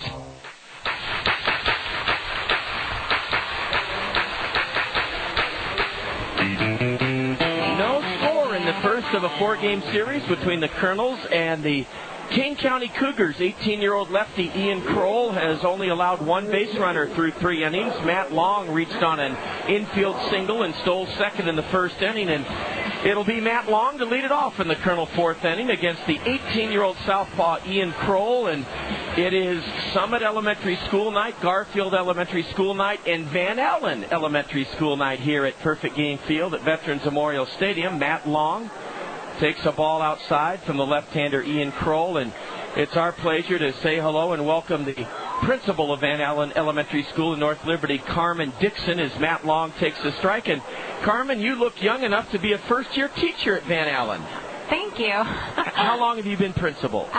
This is my third year, but my first year at Van Allen. All right. And where did you come from? I'm originally from Cedar Rapids. You are? Yeah. Now, where were you educated? At LaSalle, Cedar Rapids, LaSalle, Xavier now. That's great. On the southwest side, LaSalle. Here's a 2-1 pitch, hammered foul, pulled into the Colonel bullpen by Matt Long. It's 2-2. And then did you, like a lot of educators, go to UNI? I did. It's a great school. It is. Well, thank you for joining us, Carmen. Approximately how many girls and boys, teachers and parents from Van Allen are here tonight? We were supposed to have nearly 100 Wow. today. Yep, I think the weather kept some away. Sure. We always play, and I'm sure people are becoming conditioned to that. We have the best draining field in the Midwest League. You couldn't even tell it rained hard earlier today because the field drained so well, but we sure understand that. A 2-2 to Long is peppered foul into the top of the screen. No score, bottom of the fourth inning. Carmen Dixon, the principal of Van Allen Elementary School in North Liberty, has joined us. Almost 100 kids, teachers, and parents from Van Allen are here tonight. Matt Long breaks his bat and rolls one up the first baseline foul. Matt retreats to the Colonel's first base dugout to get a new bat. Well, Carmen Dixon, it's always interesting to know who a school is named after, and I think I know where Van Allen Elementary School derives its name. Can you tell us a little more? Sure. James Van Allen was a famous scientist who actually was from Mount Pleasant, Iowa. Oh. And he was most famous for helping develop the rocket that launched, that experienced the satellites that orbit the Earth. Yes, which we can't live without. Yeah. So he was instrumental in finding that. Well, that's important. Mm-hmm. A curve is low to Matt Long. And is there a plaque or a picture of James Van Allen in the school? There is. There's a kind of a treasure of all of his findings, and we have a little plaque and kind of a cabinet inside our cafeteria. We also have a garden named after his wife, Abigail, that's right outside the front doors. It's beautiful. Well, that's terrific. Matt Long has belted one into deep right over the head of Rashawn Dixon. Matt tries for third. He's out. Matt Long, trying for a triple in this scoreless game, is thrown out, and the play went 9-4-5. A tumbling collision at third. Matt Long's a little bit groggy getting up as he rammed in to Leonardo Hill. So it's a double for Matt Long, leading off the bottom of the fourth, but then he's thrown out, trying to stretch it into a triple. Matt Long doubles into right, and then is thrown out. Rashawn Dixon to Connor Crumbles to the third baseman, Leonardo Hill. It went 9-4-5. Matt Long out at third to lead off the Colonel fourth. And now a let-up from the 18-year-old Ian Kroll is a strike to Gene Segura. Gene wrapped out to third in the first inning. Matt Long's 2 for 2, but here's a drive into the right field corner, and on the run is Rashawn Dixon. He dives and makes a spectacular catch on the base of the warning track to take a double, probably a triple away from Gene Segura. Rashawn Dixon had to race to his left, and he sprawled headlong on the wet grass, caught the drive off the bat of Segura, then skidded like he was on an old Whammo slip and slide, and he caught Gene Segura's extra base hit bid. 2 gone here in the Colonel fourth inning. No score. Well, I'm sure, Carmen, that the Van Allen kids are enjoying tonight's fun at the ballpark. What else do you do in terms of either field trips or fun experiences throughout the year outside the classroom? Well, we have a very active PTO and staff, and so we just recently finished a fun fair and fun night that included a ton of games and with tons of parent support. We did a big fundraiser for the dance marathon. Oh, sure. Yes, that was wonderful. And we have we just actually have a lot of family, and we had a family game night to kind of get the families out during the winter, which again was PTO sponsored. I couldn't thank the parents enough. Our school wouldn't be the same without the parent support. Well, we're going to pick up on that for a few moments. Meanwhile, Carlos Ramirez has skied to right, and Rashawn Dixon hauls it in. Matt Long doubled to lead off this fourth inning, but was thrown out trying to stretch the double into a triple, and the Kernels have just their second hit of the night. That does it for the Kernels in the bottom of the fourth. We'll wrap things up with a delightful educator and leader at Van Allen Elementary School. That's Carmen Dixon when Kane County bats in the top of the 5th inning. Through 4 full, it's still the Kernels and Cougars scoreless here on the station that believes in Cedar Rapids. 1450 KMRY. Suppose someone you love needed to spend a night in the hospital. Would you feel better knowing the nursing staff looking after them has been nationally recognized for nursing care and positive patient outcomes? Would you feel better knowing the hospital you picked had an emergency department ranked by Press Ganey in the 97th percentile for patient satisfaction nationwide? Would you feel better knowing no matter what your loved one needed, the hospital you chose could do everything up to and including open heart surgery? Sure you would. You see, when someone you love needs help, they're not the only ones who want to feel better. You do too. At St. Luke's, we've been recognized for many things. Everything from being the only hospital in Cedar Rapids to be nationally recognized for nursing care to our renowned heart care services. But the recognition that matters most comes from you. For care that puts you first, choose St. Luke's. St. Luke's, because you have a better place to be. What kind of an insurance company rewards you for just being you? Just ask the teachers, firefighters, and dozens of other professionals who benefit from West Bend's Association Plus insurance program. If you're a member of a professional association, you could receive a 10% discount on West Bend's home and highway policy.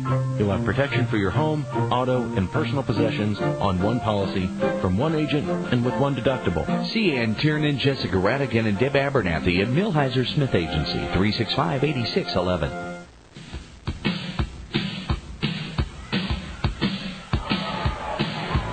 First pitch swinging to open up the Kane County 5th in a scoreless game is Mike Gilmartin, and he hits a fly ball to straightaway center where Mike Trout didn't have to move a step to bring it down. 1 pitch, 1 out, top of the 5th inning. No score. Connor Crumbles is the batter.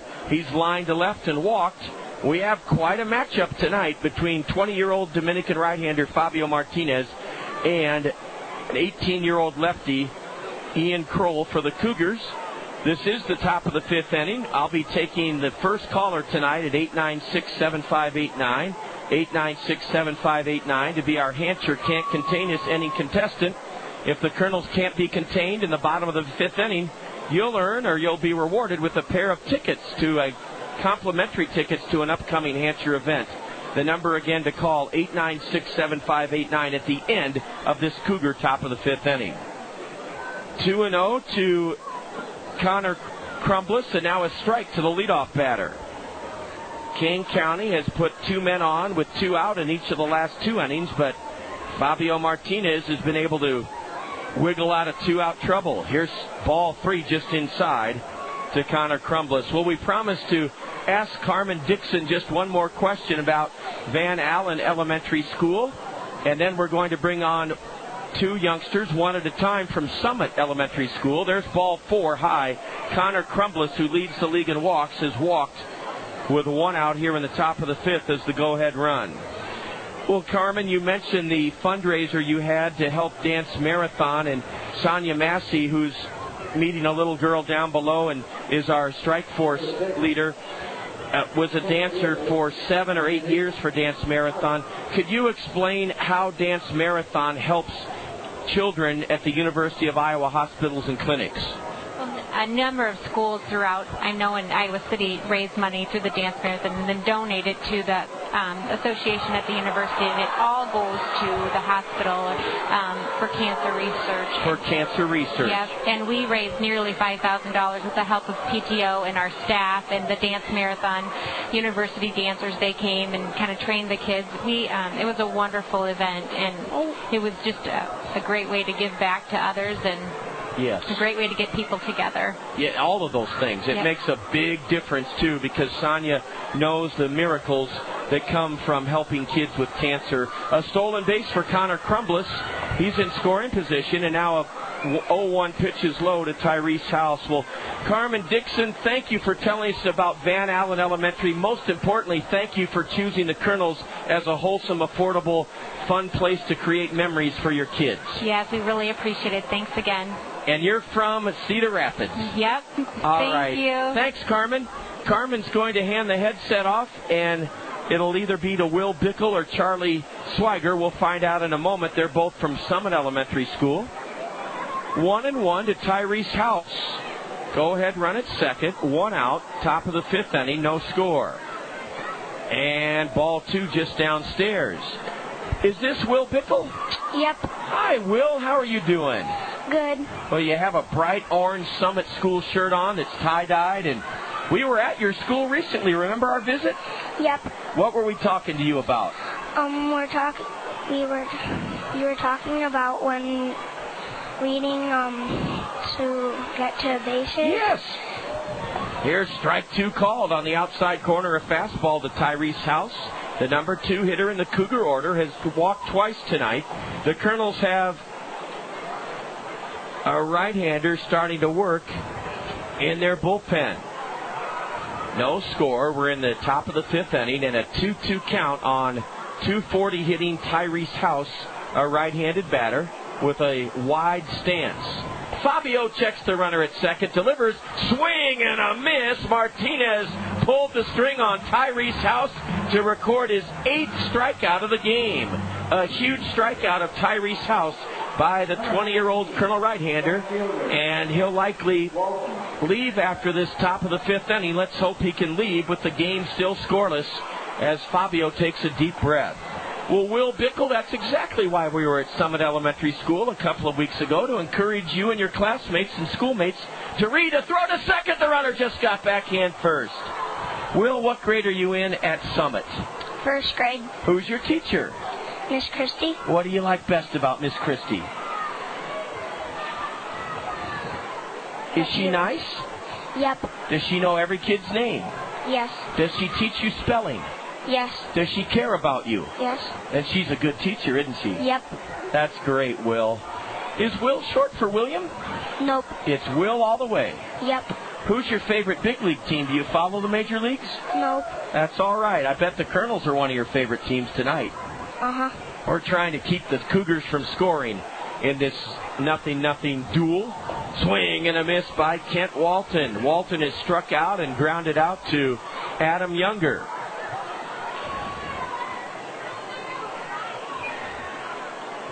No score. Kane County batting in the top of the 5th inning on a beautiful Friday night to open this 4-game series up. Walton swings and misses at a breaking pitch, low and away. Strike 2.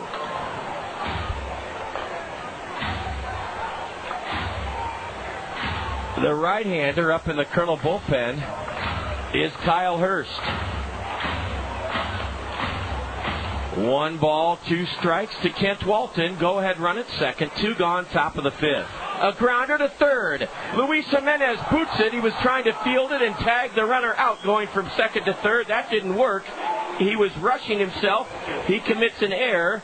What Luis was trying to do is glove the bouncer and tag Connor Crumbles out instead of gloving it and throwing first. I think he'd have had Kent Walton, the batter, but he didn't think so he thought I'd better take a chance on trying to tag out Connor Crumbles, and unfortunately Luis had the ball bounce out of his glove for his second error of this inning.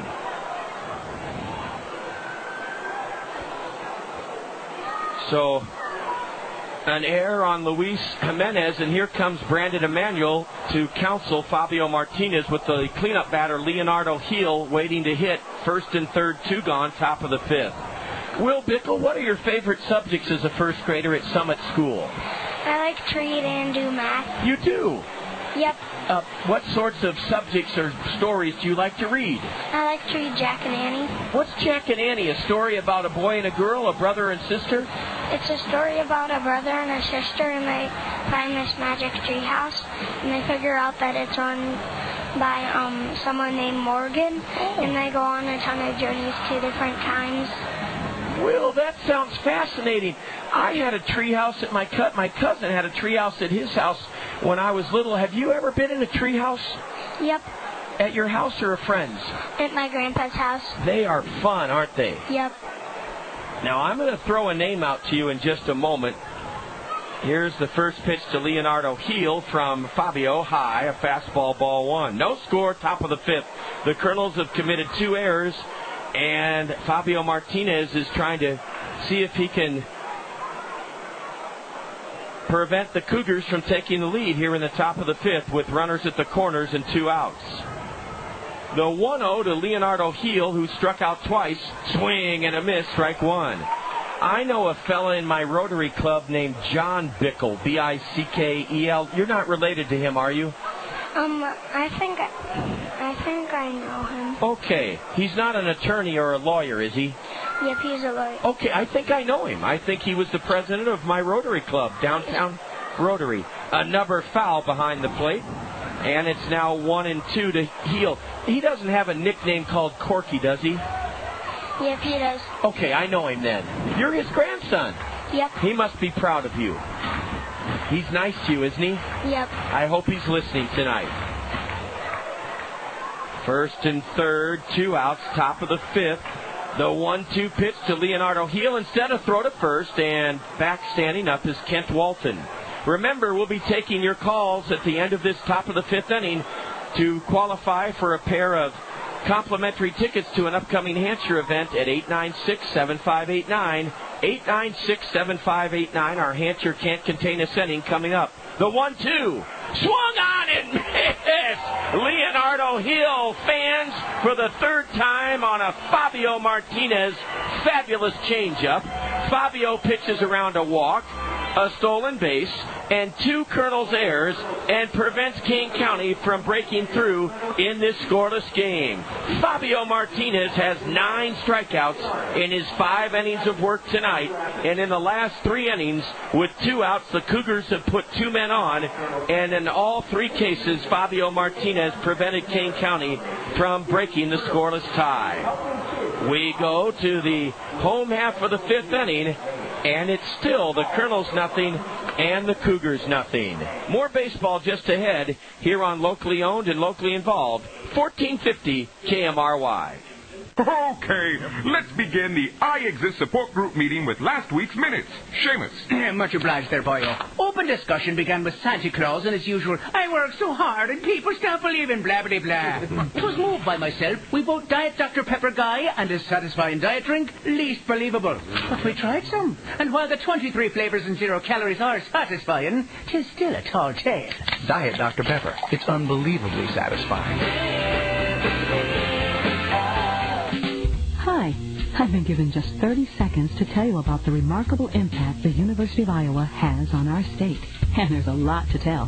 It trains over half of Iowa's doctors and over 75% of the state's dentists. It produces almost 70% of Iowa's teachers and administrators for kindergarten through high school. It has created over 90 startup and spin-off high-tech businesses in Iowa. It brings in over $350 million each year in external research, education, and service funds. It provides $10 million in free healthcare for low-income Iowans. And that's just the beginning. The University of Iowa. Be remarkable. uiowa.edu.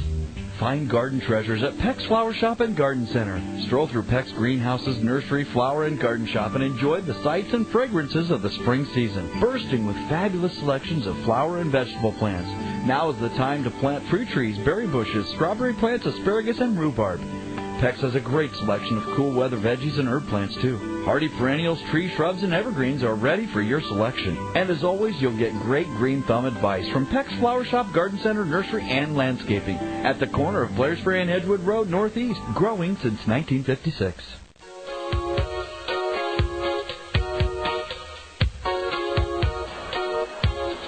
A changeup drops in for a strike one called to Luis Jimenez. He struck out looking leading off the second. He's leading off the bottom of the fifth, and ball one is outside to Luis. No score. Fabio Martinez, 5 innings of no hit ball. He struck out 9, walked 4, hit a batter. The 1-1. Swing and a miss, a changeup to Luis Jimenez. This is KMRY Cedar Rapids at the top of the hour. Bill Fletcher's our board operator. No score. Jimenez takes high and away.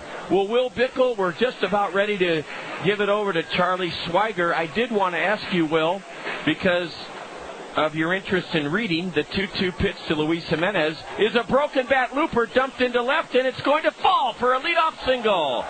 Luis Jimenez has the 3rd Kernel hit of the game. As on a 2-strike pitch, he served it off his trademark and looped it in front of Kent Walton in left for a leadoff single. Jim Kristoviak is our Answer Can't Contain Us inning contestant. Jim Kristoviak. Jim Kristoviak hoping the Kernels can't be contained here in the bottom of the fifth so that he is rewarded with a pair of tickets to an upcoming Hansher event. Our final question to Will Bickle from Summit is coming up in a moment. A throw to first, and Luis Jimenez back safely. Will, do you have a pet at home? I do. What is the pet? What kind of animal is it? A dog. A dog. Okay, the first pitch to Gritchick. He's not bunting. He rolls one to first. The first baseman picks it up. That's Franklin Hernandez and throws to Mike Gilmartin to force Luis Jimenez. The play went 3-6, and then Gilmartin's return throw to first. Not in time to get Gritchick. Randall Gritchick forces Luis Jimenez, first baseman, to shortstop. Gritchick the go-ahead run in this game with one out in the bottom of the fifth. And Will, what is your dog's name? Sally. Sally. Well, Will Bickle, thank you so much. You can stay as long as you like. Now Charlie Swiger's going to join us if you can help Charlie on with that headset. Two guests from Summit Elementary School are with us tonight as the Kernels and Cougars play the first game of four. No score, bottom of the fifth. Charlie Swiger, thank you for your patience. Yep. There you go, Charlie. You look like you may be in a couple of grades above Will Bickle. What grade are you in? I'm in 5th grade. Oh, you're a 5th grader. Yeah. The 0-1 pitch, a throw to first. And Eric Oliver waits as Randall Gritchick returns. Well, Charlie Swiger, does that mean you graduate from Summit later this spring? Yeah, and I'm going to Regis next year. You're going to Regis. All right, Charlie.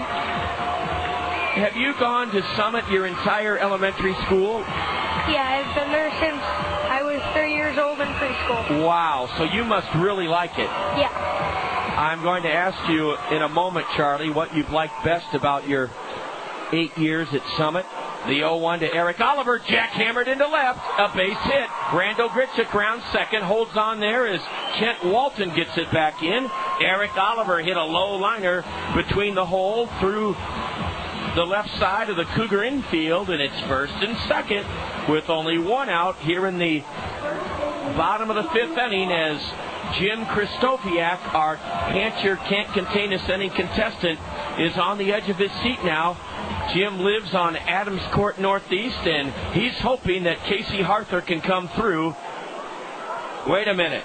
Here comes the Kane County manager, the pitching coach, former Colonel closer Jimmy Escalante, to talk it over with 18-year-old Ian Kroll. Well, Charlie Swiger, you've been at Summit 8 or 9 years of your life. What do you like best? Name the top three things, Charlie. I think they're pretty challenging, which helps me a lot. So you're challenged at Summit. Yeah. And let's think of another good quality. Have you made some good friends? Yeah, I've made pretty close friends. Great. And they have really friendly teachers. That friendly teachers, Will Bickle alluded to that. He said he really liked his teacher. Yeah. And how big are the classes? Well, my class is 11. I think the biggest class size. A double play to the ball to the third baseman. Throw to second out. Throw to first out. Casey Harther wraps into an inning-ending double play. It went around the horn. Heel to Crumbles to Hernandez. 5, 4, 3 as Casey Harther hits into an inning-ending double play. We're going to keep it right here for now and thank Jim Kristoviak, our Hansher Can't Contain Us inning contestant. Unfortunately, the Kernels were contained in that bottom of the fifth inning. And we're going to bring it right back to hear more from Charlie Swiger about his great experiences at Summit School. We'll also have a Springhouse trivia question coming up in a little bit after 5. Kyle Hurst coming on to pitch for the Kernels. And it's the Kernels nothing and Kane County nothing. You're enjoying Kernels baseball on your local radio station, 1450 KMRY. Customized bioidentical hormone replacement is one of the best ways to provide women with natural hormones. Natural hormones are beneficial during perimenopause, menopause, and postmenopause. Ask your doctor if customized bioidentical hormone replacement is right for you. The new state-of-the-art CarePro Compounding, formerly Fifth Avenue Compounding, can prepare customized hormone creams, hormone capsules, and other forms of bioidentical hormones. Learn about bioidentical hormones and how they can benefit you. CarePro Compounding on 10th Street in Cedar Rapids. Call 369-9631. One of the places you're most likely to bring an out-of-town visitor to impress them and provide them with a memorable entertainment experience is a Kernels game at Veterans Memorial Stadium. We all have union laborers to thank for building one of our community's greatest sources of pride. Where did the union tradesmen who used their craftsmanship and expertise to build the ballpark learn their craft and master their skill? Right here in the Cedar Rapids, Iowa City Building Trades and Construction Council's world-class apprentice training program. The Kernels are proud to say, union, yes. Low cost, high benefits. That's exactly what you'll get with a guaranteed level term life insurance plan from Pekin Insurance and Dupaco Insurance Services in Cedar Rapids. In today's unsettled economy, it's a challenge to secure your family's future. Guaranteed level term life insurance is the right answer for families because of the low cost premiums. See Dupaco Insurance Services, your Pekin Insurance agency in Cedar Rapids, for guaranteed level term life insurance that goes beyond the expected.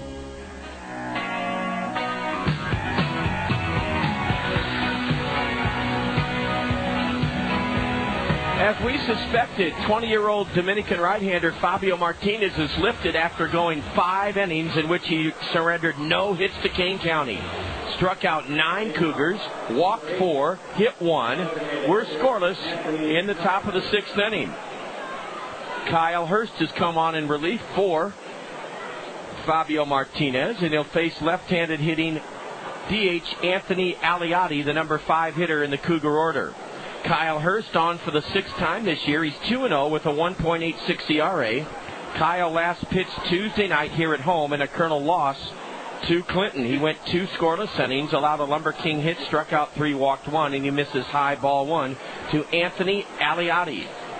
Kyle Hurst has pitched 9 2/3 innings, allowed 3 runs, 2 earned on 5 hits, struck out 14, walked only 1, but he's behind now 2-0 to the left-handed batter is Kyle Hurst, the tall Colonel right-hander. No score, top of the 6th. A shot to second. Gene Segura stabs on one hop with his down on his knees, pops to his feet and throws out Anthony Aliotti. A one-hop bullet that almost knocked over. It did knock down Gene Segura. It almost knocked him over. He went down on both knees to stab it and then calmly threw out Aliotti on the hard-hit one-hop smash. Summit Elementary School's Charlie Swiger is with us. And Charlie, you were just telling us that your class just only has 11 kids in it. And what's the advantage to that for you as a student, Charlie? The teacher can focus more on each individual rather than just doing it standardized. Yeah. And it sounds like you've learned to write very well just based on your vocabulary. Do you do quite a bit of writing at Summit? Yes, I do. Charlie, do you have any idea what you want to do when you grow up? I'm thinking about an engineer or a doctor. You can't go wrong either way because both professions allow you to help people and to learn constantly new things. Yeah. If you're an engineer, do you want to be the kind of engineer that builds bridges or that constructs buildings or a kind of engineer that invents things? Materials engineer. All right. A 1-1 pitch is hammered foul by Max Stassi, the catcher, into the glove of catcher Carlos Ramirez of the Kernels. No score, top of the 6th inning. Kyle Hurst pitching to Max Stassi, a .243 batter with 3 homers and 14 RBIs. Stassi, a right-handed hitter with a wide stance, takes way outside from Hurst to fastball, ball 2. And then if you think about becoming a doctor, Charlie Swiger, what kind of doctor do you think you'd like to be? I'm thinking about a surgeon, allergist, or I don't know. I'm still thinking. Those are 2 great things. Yeah. A surgeon or an allergist. Do you have any allergies? I think I have one to pine, and I haven't been tested yet. All right, ball 3 outside to Stassi. Now Max bounces one outside, third foul between Aaron Nakula, the Cougar skipper, and Luis Jimenez. Big Friday night crowd full of kids from Summit, Van Allen, and Garfield. One of the Summit School kids is with us. He's 5th grader Charlie Schweiger. Schweiger. The outfield is straight away for Max Stassi. The payoff pitch just missed low. The Kernels wanted the call, didn't get it from plate umpire Jeff Klinghoffer, and that's ball 4. Well, outside of school, Charlie, I know you love math and reading, I think you told me. Yeah. What else do you like to do? I like English, language arts. I like, Do you play an instrument? Yeah, I play French horn and piano. You play French horn and piano? Yeah. A pop foul out of play is strike 1 to Rashawn Dixon. Rashawn has struck out and been hit by a pitch. If you're just joining us, this game is scoreless in the top of the 6th. Fabio Martinez allowed no Cougar hits in his 5 innings. Struck out 9 Kane County batters, walked 4 and hit 1. Runner at first, 1 away, top of the 6th. Rashawn Dixon swings and misses at a good Kyle Hurst breaking pitch, low and away. Strike 2 to Rashawn Dixon, a 279 batter, a homer, 10 RBIs. French horn is a challenging instrument to master, isn't it, Charlie? Yes. And then how often do you practice the piano? About 3 or 4 times a week or every day? I try to do it every day, but it depends on my homework schedule. Swing and a miss by Rashawn Dixon. He's down on strikes, 2 away in the top of the 6th inning. Kyle Hurst rubs up the baseball. Kyle's wearing a long-sleeve navy blue shirt underneath his Colonel white home jersey, and now he'll face Franklin Hernandez. Franklin has flown to right and grounded out to Casey Harther at first. Harther is holding the go-ahead run in this game. Max Stassi, the catcher, at first base. Hernandez, a right-handed batter. There goes the runner. A swing and a miss. The throw to second is in time. Max Stassi is thrown out trying to steal second to end the Cougar 6th inning by Colonel catcher Carlos Ramirez. It went Ramirez to the second baseman, Gene Segura, and that ends the Cougars 6th inning. Well, Charlie Schweiger, continued success to you as you head to Regis next year, right? Yes. And Charlie, I'm very proud of you for being a good student and for being interested in music. Those are wonderful activities, especially the music with piano and French horn. You keep that up, okay? Charlie Schweiger, you enjoy the rest of the game, okay? Thanks, you too. Thanks, Charlie. Charlie Schweiger joining schoolmate Will Bickle from Summit Elementary School. Michael Briskowski should be rejoining us in just a moment for the Springhouse Trivia question. After 5.5, it's the Kernels nothing, Kane County nothing. You're tuned to Kernels Baseball on your local radio station, 1450 KMRY. Hi, Kernels fans. This is Mayor Ron Corbett. Spring is finally here, and after such a long winter, I'm looking forward to getting outside to clean up my yard. This year, I'm excited to be able to set those leaves out for vacuum collection by the Solid Waste and Recycling Division. The vacuum trucks will reach each home 4 times this spring to help everyone with their spring leaf cleanup. Just like last fall, leaves should be placed on the grass or parking area next to the street in long piles. Sticks and twigs should be placed in your yardie cart or bundled with biodegradable twine. If you have any questions about this service, call the Solid Waste and Recycling Division at 286-5897. That's 286-5897. Your home is your haven. The one place where you can feel safe and comfortable. You can rest assured that should the unexpected happen to your home, that your coverage is complete with homeowners insurance from Pekin Insurance and your local Pekin Insurance agency, Russell & Russell Insurance in Anamosa. See me, Angela Weinkoff, for all your homeowners insurance coverage options. That's homeowners insurance that goes beyond the expected from your local Pekin Insurance agent, Angela Weinkoff, at Russell & Russell Insurance in Anamosa.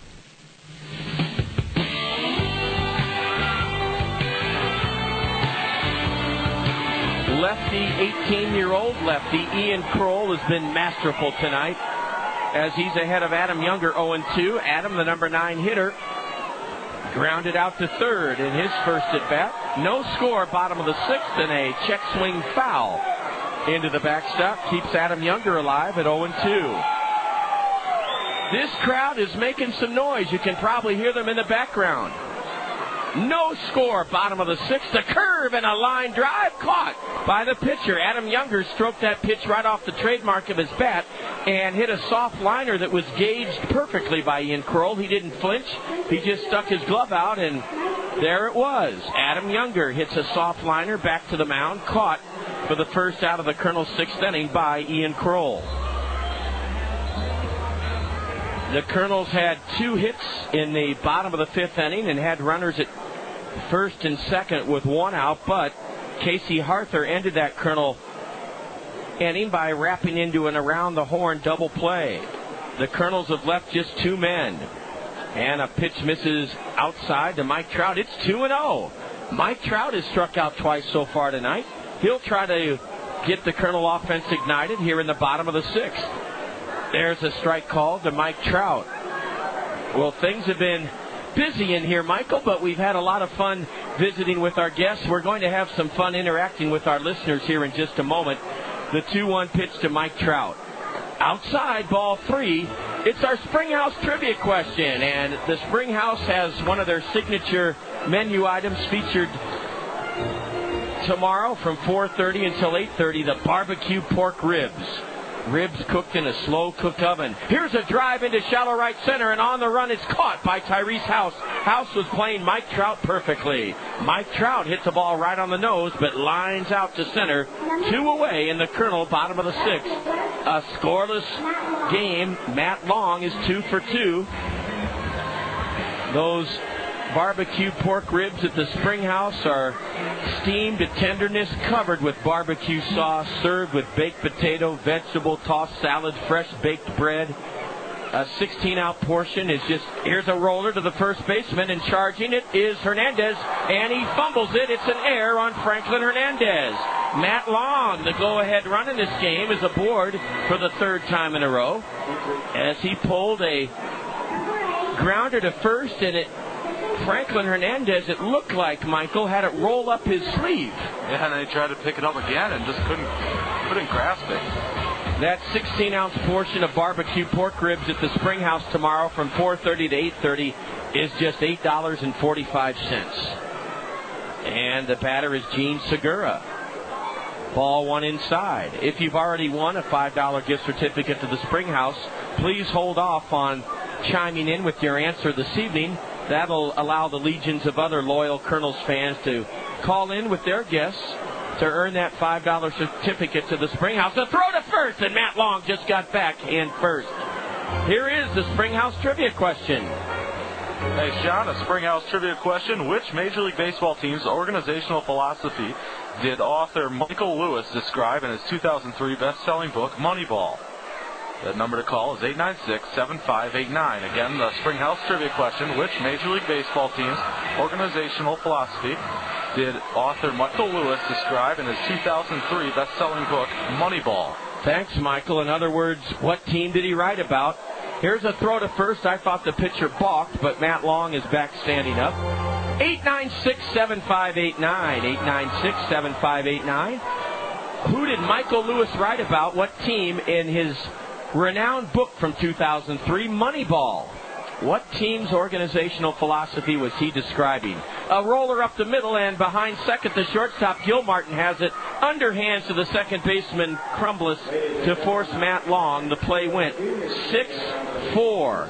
6-4. Gene Segura forces Matt Long at second to end the Kernels' 6th inning. Well, we're rolling into the 7th, still scoreless. If we have to give you a hint on our Springhouse trivia question, we will, but I don't think we'll need to. Michael Bruskowski will repeat it once more when Kane County bats in the top of the 7th inning. After 6, it's the Kernels nothing and the Cougars nothing. You're listening to Kernels Baseball on your local radio station, 1450 KMRY. Second to none. South fast internet speed is important to you, get broadband high-speed internet service available at South Slope Cooperative Telephone Company. Multiple computers can share service, and charges appear on your monthly phone bill, all for your convenience. Call 319-626-2211 or log on to southslope.com. South Slope Cooperative, providing service second to none. The Cedar Rapids and Marion Hy-Vee stores are proud to support the Cedar Rapids Kernels. A visit to the ballpark is an excellent way to gather together with family and the community. With 8 convenient locations throughout Cedar Rapids and Marion, Hy-Vee is proud to supply the best of what you need for that other great family gathering place, the dinner table. Every day, the proud employee owners of Hy-Vee do their best to provide the best in fresh, from the ample selection of produce to the incredible meat departments. Hy-Vee works hard to make your life easier, healthier, and happier. Thinking of getting away for a week or for a day? Travel the world with Cedar Valley World Travel. Their travel calendar's filled with one-day and multi-day destinations. Wish to create something just for you or a group? They can do that too. Cedar Valley World Travel, a full-service travel agency with 65 years experience under their roof. Call them today, 366-8200, or go online to cedarvalleyworld.travel. That's 366-8200, or online at cedarvalleyworld.travel.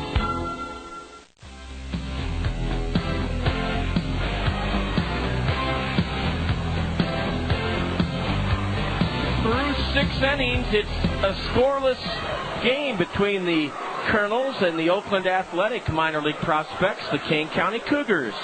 Kane County is yet to garner a hit in this game.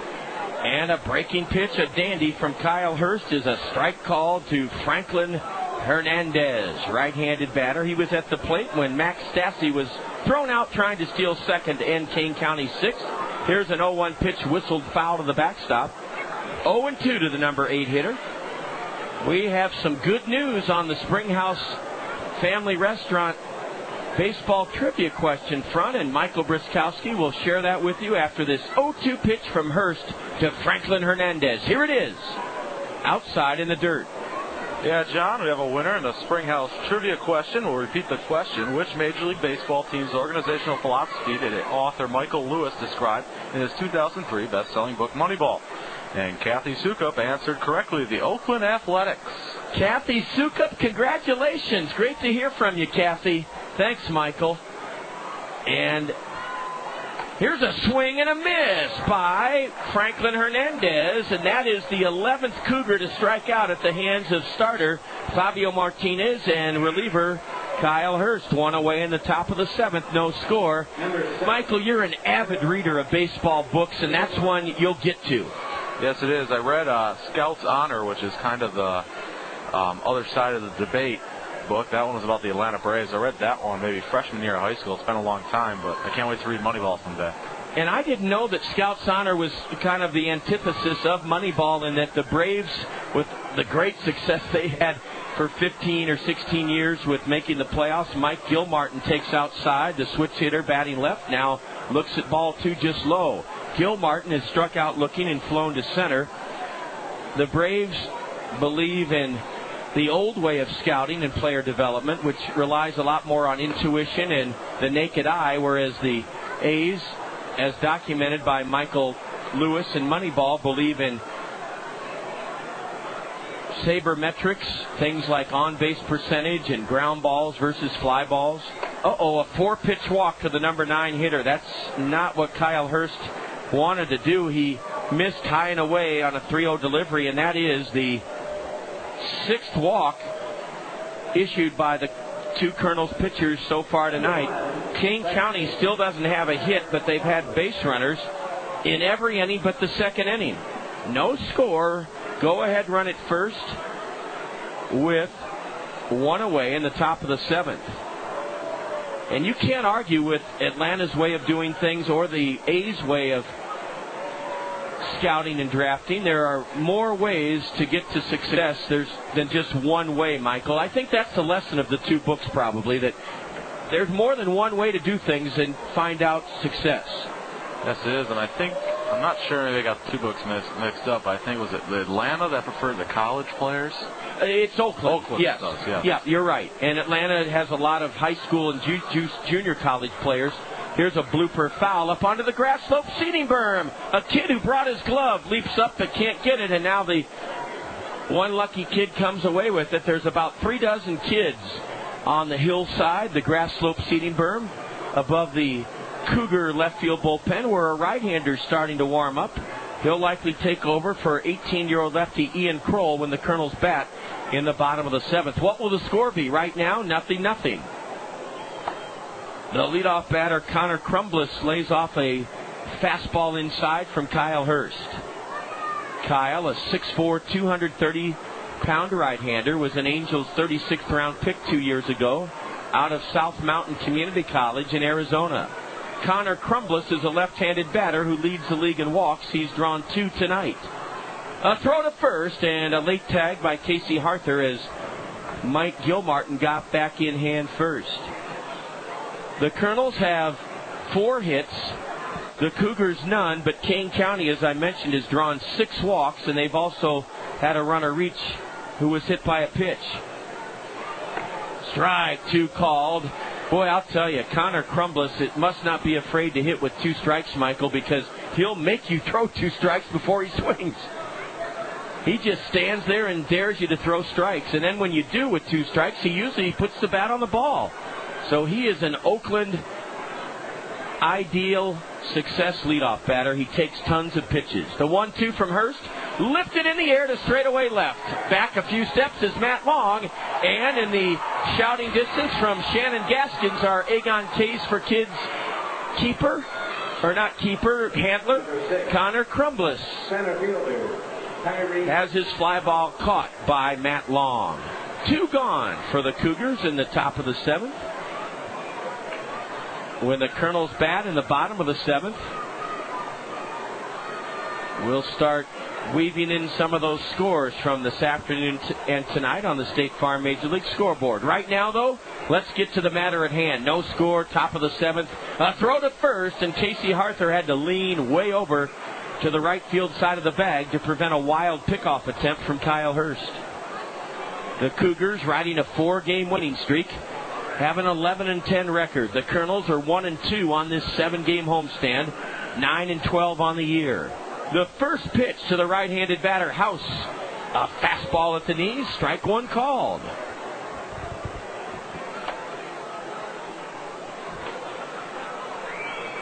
Well, that right-hander has completed warming up, and he's a newcomer to the Cougars, Jonathan Joseph. A throw to first, and diving back safely is Tyrese House. So Jonathan Joseph will likely take over in this game for Kane County in the bottom of the 7th. Kyle Hurst is trying to keep it a scoreless game with the go-ahead run at first. And 2 away. There goes the runner. Now he stops, and a pitch tomahawked into left center. Matt Long calls off Mike Trout in, puts the clamps on it. Tyrese House stroked it off the end of the bat and skies to left, and the Cougars still don't have a hit through 7 at-bats in this game. The Kernels come to bat in the bottom of the 7th against a new Kane County pitcher, and after 6.5, it's the Kernels nothing, Kane County nothing.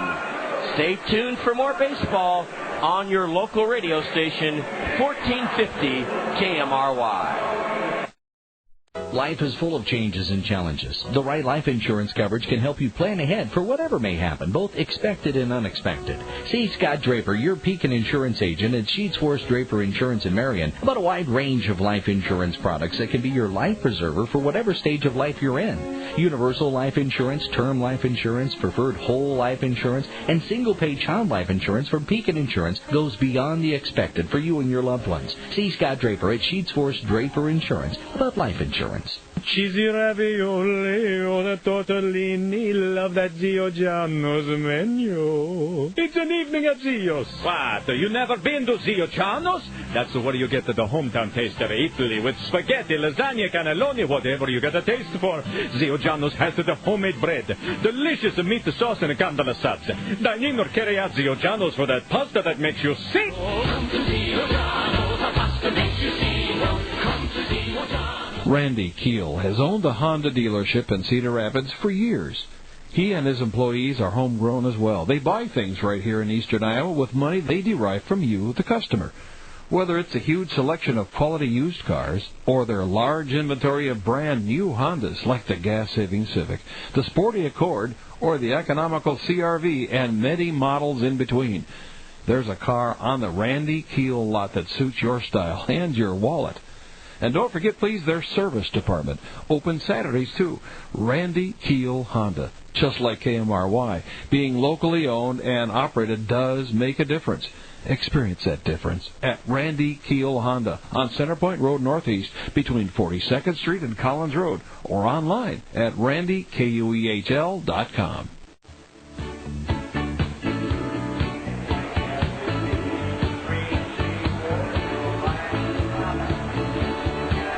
We've got a great pitching duel in the first game of a 4-game series between the Los Angeles Angel minor league prospects, our Kernels, and the Oakland A farmhands from suburban Chicago, Geneva, Illinois, the Kane County Cougars. Ian Kroll, the 18-year-old lefty, was spectacular tonight in his fourth start. He shut out the Kernels in 6 innings on 4 hits, striking out 5, walking none. Carlos Ramirez takes inside from a relative, I believe, newcomer to the Cougar staff, Michael. In fact, this may be his first appearance. I'll have you check up on that. Jonathan Joseph, and a fastball at 94 miles an hour inside, ball 2 to Ramirez. Well, John, it's actually his second appearance. He started a game this year, and he has no record on a 3 ERA in 3 innings pitched. And a fastball on the outside corner is strike 1 to Carlos. 2 home runs in the Colonel win last night. He struck out looking and flown to right tonight. The 2-1 from Joseph, fouled high into the backstop. 2-2 to Carlos Ramirez. Ian Kroll, an 18-year-old southpaw, 6 shutout innings. The most impressive stat of his line, he walked no Kernels. A swing and a miss on a breaking pitch right in on the hands of Carlos Ramirez. 1 gone here in the bottom of the 7th. And, John, I think Mike Kenny is up throwing in the Colonel's bullpen. Yes, that is Mike Kenny. Well, Michael Briskowski, State Farm Insurance agents Gary Schubat, Al Shetler, and Dale Thompson have been our sponsors of the State Farm Major League Scoreboard for 15 seasons. And here's a breaking pitch outside. We haven't checked it in quite some time. No, we haven't. There was one final this afternoon as the Chicago Cubs walloped the Arizona Diamondbacks 11-5 in Chicago. Luis Jimenez is ahead 2-0. He has one of the Colonel's 4 hits in this game. We'll get to the night games in just a moment. The 2-0 to Luis. Lifted down the right field line. If it lands fair, it's extra bases. It's fair. Luis Jimenez will motor to second as Rashawn Dixon heaves it in. It's an opposite field double off the end of the bat of Luis Jimenez. It's his 8th double of the year, his 2nd hit of the game, and Luis Jimenez, with an opposite field double dumped down the right field line, is the go-ahead run in this game in the bottom of the 7th for the Kernels. Well, for the night games right now, the Detroit Tigers still holding on to that lead against the Los Angeles Angels. It's 10-6 in Detroit in the top of the 8th inning. The Boston Red Sox have come back to tie Baltimore up in Baltimore in the bottom of the 7th, 3-3.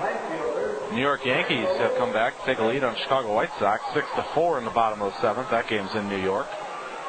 Randall Grichuk could drive in the go-ahead run. He golfs one foul in the air off to the right, strike 1. The Minnesota Twins are up 8-3 over the Cleveland Indians in Cleveland in the top of the 7th. The New York Mets have a big 8-1 lead over the Philadelphia Phillies in Philadelphia in the bottom of the 8th.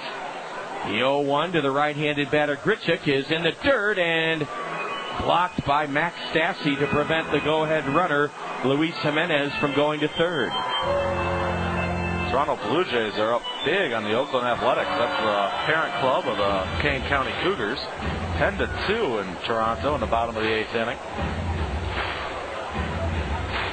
Kansas City up 3-1 over the Tampa Bay Rays in the top of the 9th. That one's in Tampa Bay.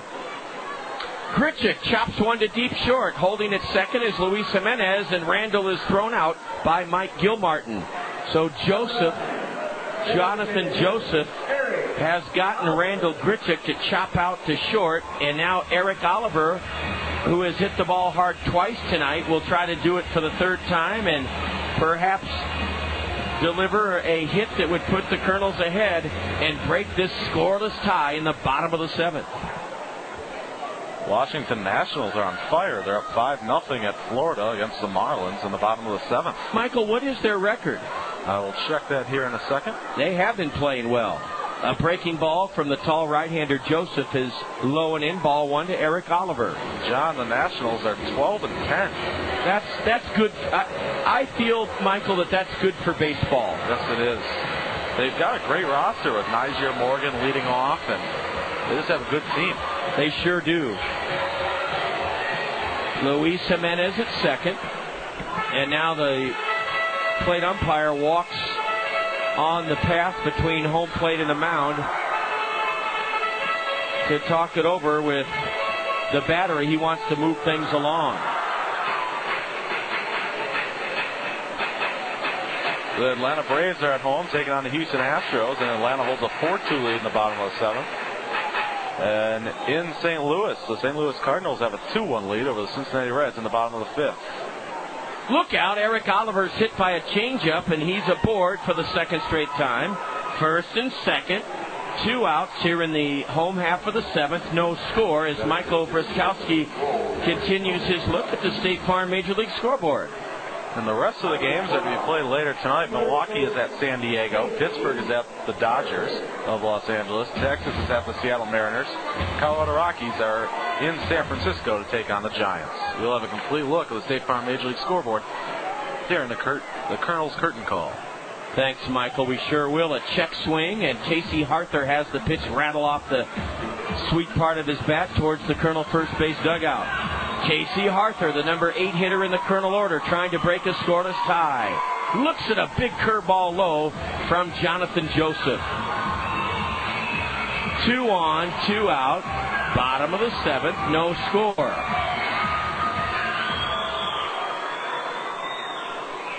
Fastball, line shot down the right field line. Base hit. Here comes Luis Jimenez. He scores the game's first run. 1-0 Kernels on a big 2-out RBI single laced into right by Casey Harther.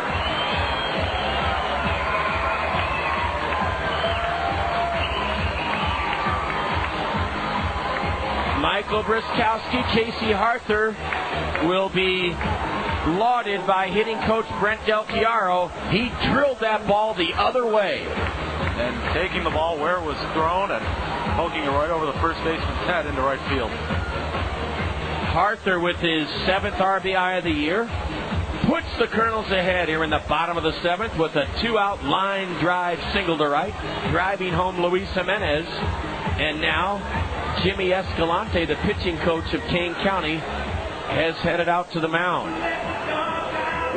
Well, Michael Briskowski,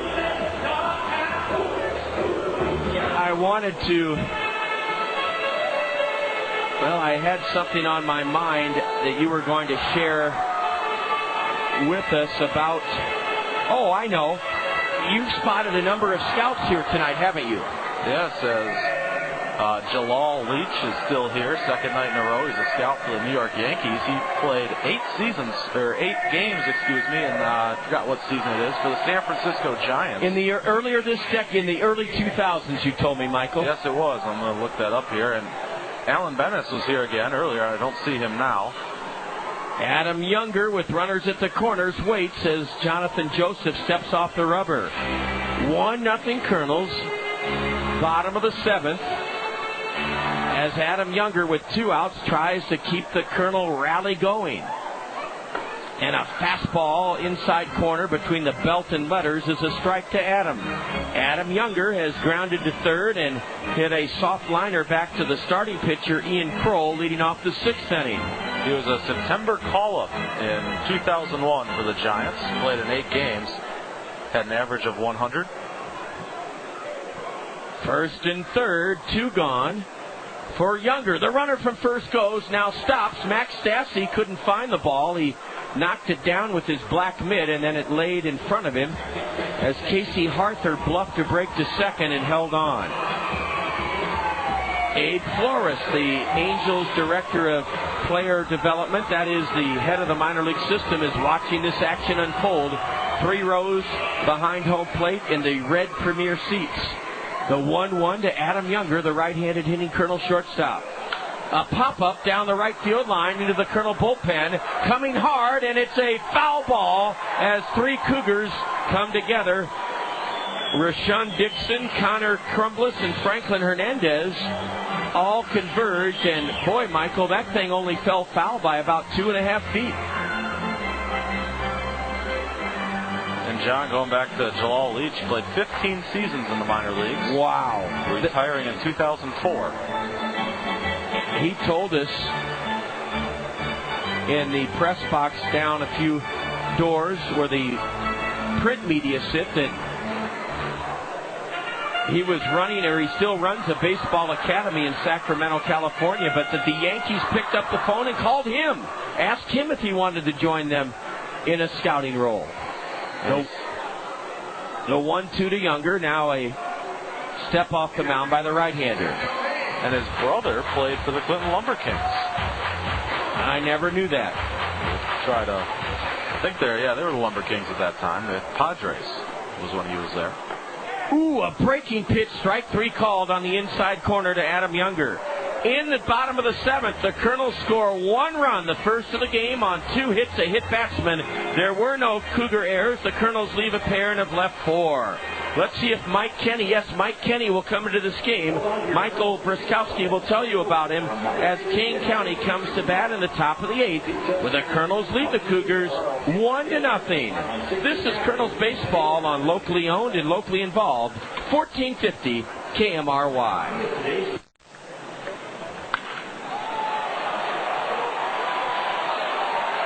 Grab a slice. Grab the Gazette. Grab some milk. Grab the Gazette. And the next time you fill up, don't forget the Gazette. On the go, wherever you are, we are. Because we're there every day. The Gazette.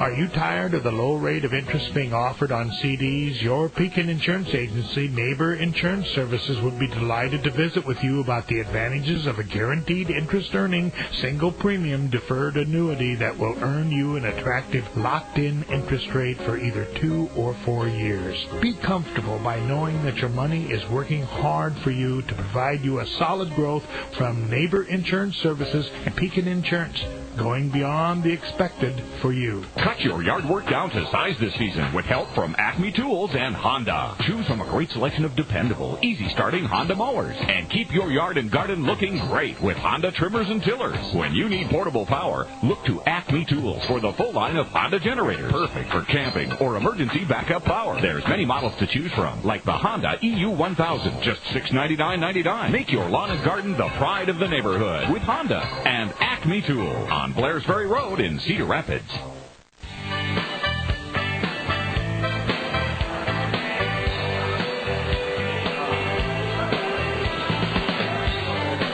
Kyle Hurst pitched 2 shutout innings in relief of Fabio Martinez, striking out 2 Clinton batters, or Kane County batters, walking 2.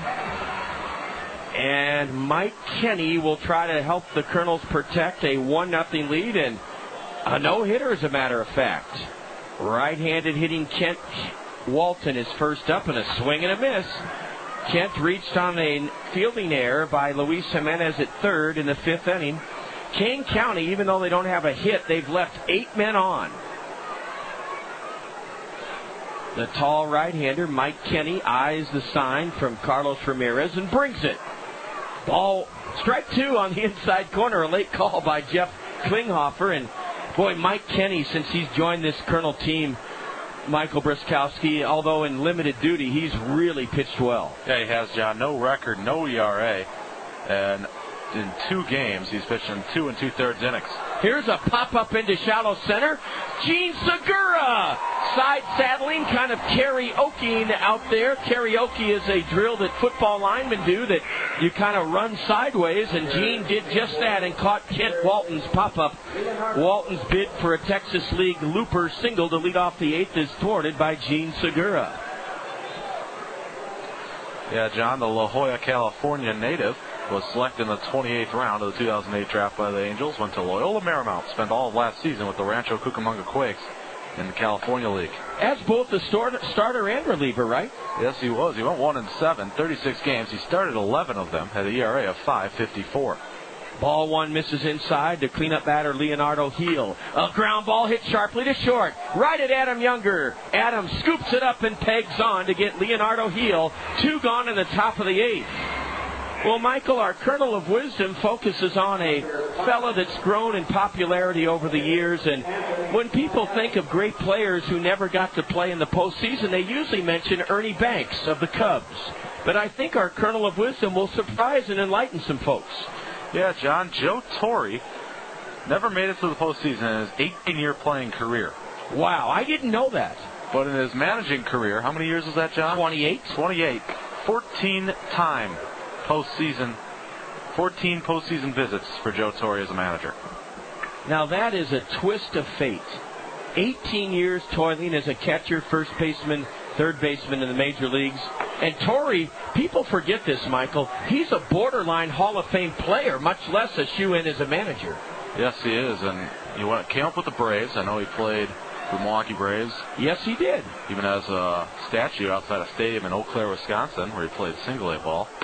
I didn't know that. An 0-2 pitch is strike 3 called from Mike Kenny to Anthony Aliotti. Well, I want to hear a little bit more about that ballpark in Eau Claire from you, Michael. Joe Torre never made it to the postseason in 18 years as a player, but he has 14 times in 28 years in his great managerial career. That's our Kernel of Wisdom. The Kernels come to bat in the bottom of the 8th inning, holding a 1-0 lead over the Cougars. And you're tuned to the ball game on locally owned and locally involved 1450 KMRY. Suppose someone you love needed to spend a night in the hospital. Would you feel better knowing the nursing staff looking after them has been nationally recognized for nursing care and positive patient outcomes? Would you feel better knowing the hospital you picked had an emergency department ranked by Press Ganey in the 97th percentile for patient satisfaction nationwide? Would you feel better knowing no matter what your loved one needed, the hospital you chose could do everything up to and including open heart surgery? Sure you would. You see, when someone you love needs help, they're not the only ones who want to feel better. You do too. At St. Luke's, we've been recognized for many things. Everything from being the only hospital in Cedar Rapids to be nationally recognized for nursing care to our renowned heart care services. But the recognition that matters most comes from you. For care that puts you first, choose St. Luke's. St. Luke's, because you have a better place to be. What kind of an insurance company rewards you for just being you? Just ask the teachers, firefighters, and dozens of other professionals who benefit from West Bend's Association Plus insurance program. If you're a member of a professional association, you can receive a 10% discount on West Bend's home and highway policy. You'll have protection for your home, auto, and personal possessions on one policy from one agent and with one deductible. See Ann Tiernan, Jessica Radigan, and Deb Abernathy at Millheiser Smith Agency, 365-8611.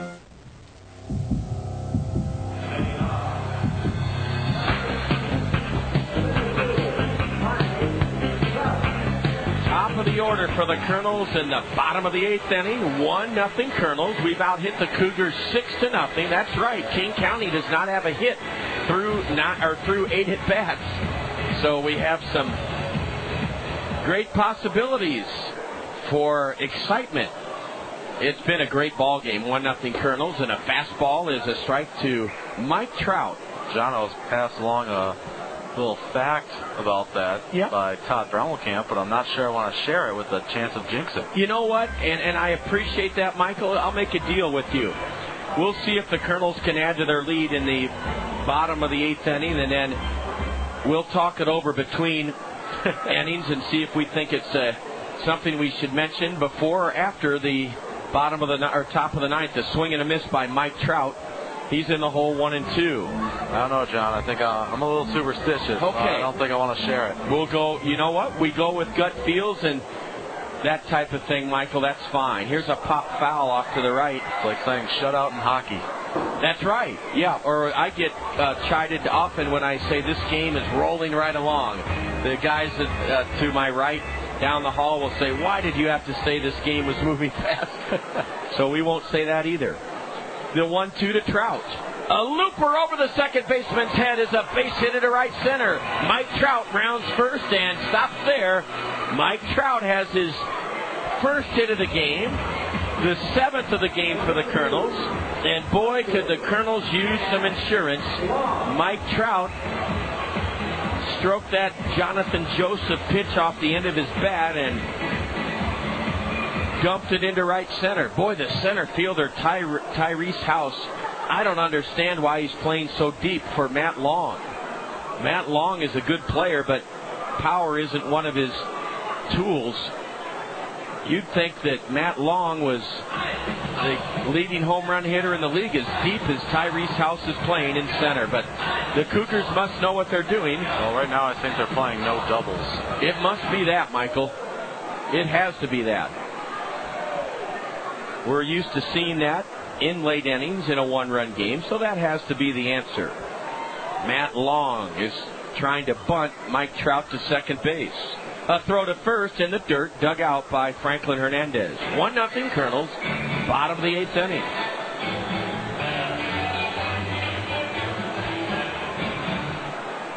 Shallow at third is Leonardo Heel for the black jersey-clad Cougars. A pitch out, and Mike Trout will try to steal second. He does, as the throw was muffed by the shortstop, Mike Gilmartin.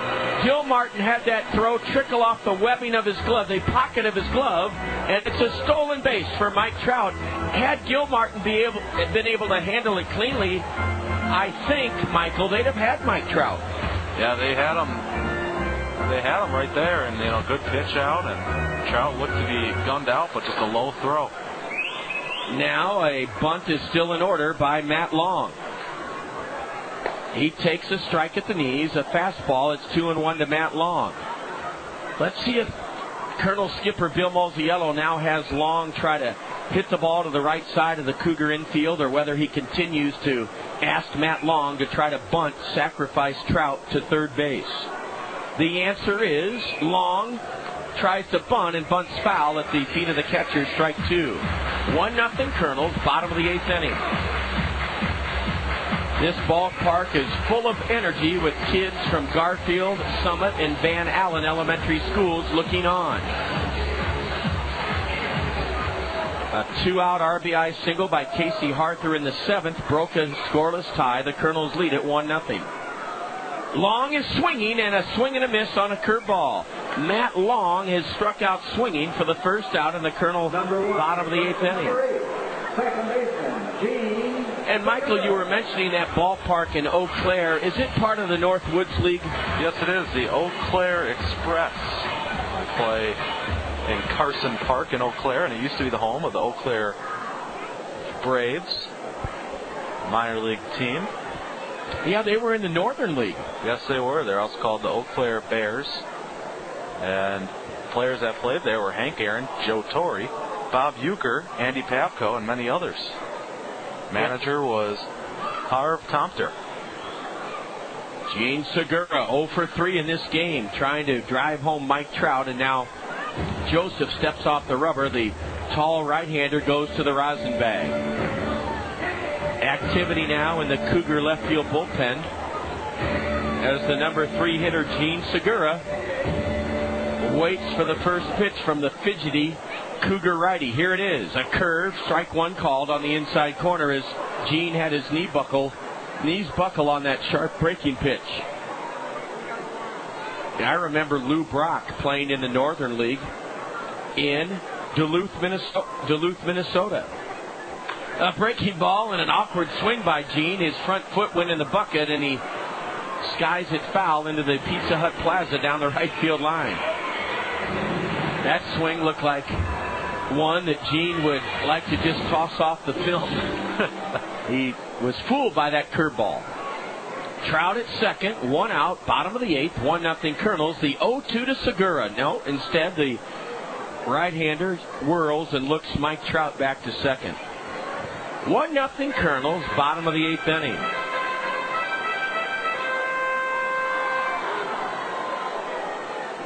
Gene swings at a curve in the dirt and misses. The catcher has to pick the pill up. Throw in the dirt, and Segura reaches on to third. Goes Mike Trout. It's first and third for the Kernels. A throwing error by Max Stassi. Oh, a costly throwing error by Stassi. Segura struck out on an awful pitch in the dirt. And Max Stassi, trying to throw to first to get Gene Segura, I think Michael let up on his throw. He tried to take something off his throw, and he heaved it into the dirt. Right through the legs of first baseman Franklin Hernandez. And now the Kernels have a good opportunity here as pitching coach Jimmy Escalante will head out to the mound to talk to his pitcher and his whole infield. That is the second error committed by the Cougars in this game. Their first error was by Franklin Hernandez back in the 6th inning. Well, you're right, Michael. It's first and third. It's first and third with only one out. And Carlos Ramirez has a chance to help the Kernels add to their narrow 1-0 lead.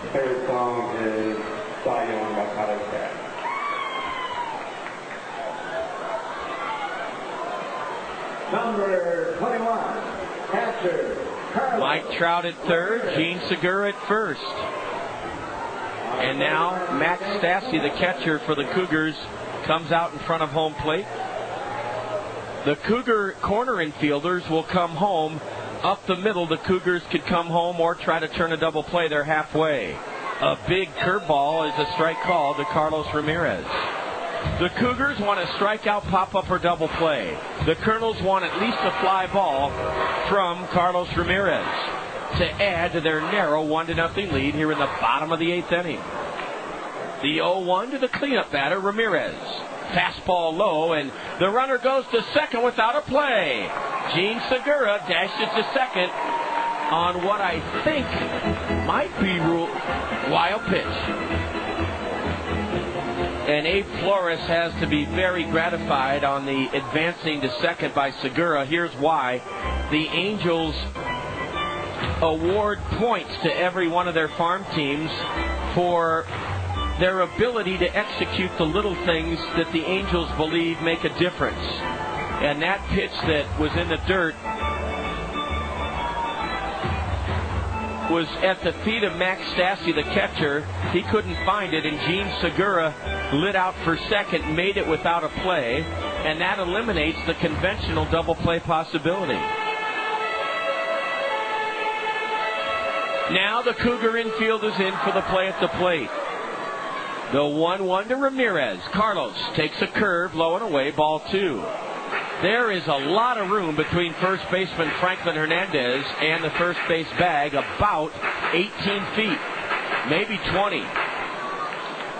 Now they're going to walk Carlos Ramirez to load the bases and face Luis Jimenez. Here's ball 3 to Carlos. No. Well, Michael, it looked like they were going to try to fake out a pitch out, and the pitch was barely ball 3. And now Carlos Ramirez has to be on his toes.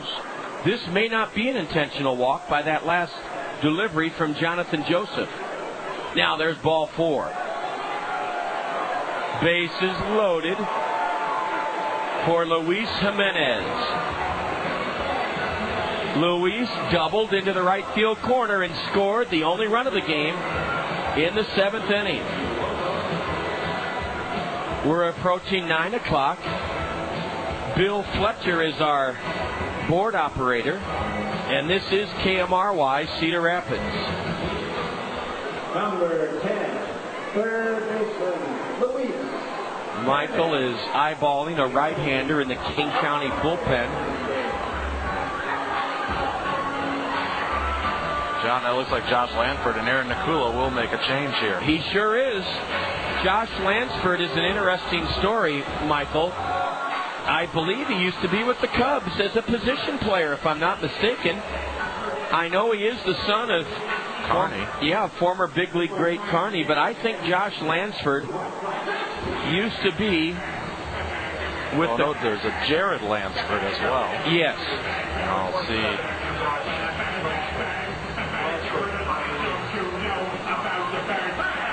Yeah, I think this fella used to be a position player in this very Midwest League, but Michael's checking on that. Yes, he was. in Peoria. I remembered him. Well, as Lance Ford comes into this game with the bases loaded and 1 out, 1-0 Kernels, I want to take a moment to encourage you to take advantage of everything good about life in Cedar Rapids, enjoying all that our community has to offer. There's no better place to do that than outdoors by playing golf at one of our city's 4 beautiful public golf courses. Gardner, Twin Pines, Jones, and Ellis are conveniently located in each quadrant of Cedar Rapids, and they're open for the season. To learn more about where the Kernels enjoy playing golf, log on to the Cedar Rapids Golf Course website, playcedarrapidsgolf.com. That's playcedarrapidsgolf.com. All right, John. Josh Lansford is out there for the Kane County Cougars. This season, it'll be his 7th appearance here. He's 0-1 with a 3.24 ERA. Has pitched in 8 1/3 innings. And opponents are hitting 3.24 off of him. Josh Lansford was originally a 6th-round draft pick by the Chicago Cubs in 2006. He's out of Mountain View, California, as you said, son of Connie Lansford and brother of Jared Lansford, who pitched for the Kane County Cougars a few years ago. And last season, Josh Lansford was in Boise, where he pitched and had a 1-1 record of a 3.51 ERA in 22 games. He last played, he was last a position player in 2008 at the AA level with Tennessee Smokies. Well, he's one of more than you would think that find their way in professional baseball after trying one position and then shifting. Lansford going from being a position player, as Michael said, to the hill. He's a big fellow, Michael, a very commanding presence on the mound. 6'2", 220. Whoa. Well, Luis Jimenez loves these pressure situations. He loves to hit with men on base. Luis is 2 for 3. He has scored the only run of the game, and he's batting with the bases loaded and 1 out in the bottom of the 8th, trying to add to a Kernel slim 1-0 lead. Time is called by the plate umpire. Lansford working from the stretch. Now he steps off the rubber and wants his catcher to come out to the mound. The crowd doesn't like it. The only run of this game was produced by a Luis Jimenez 1-out double in the 7th.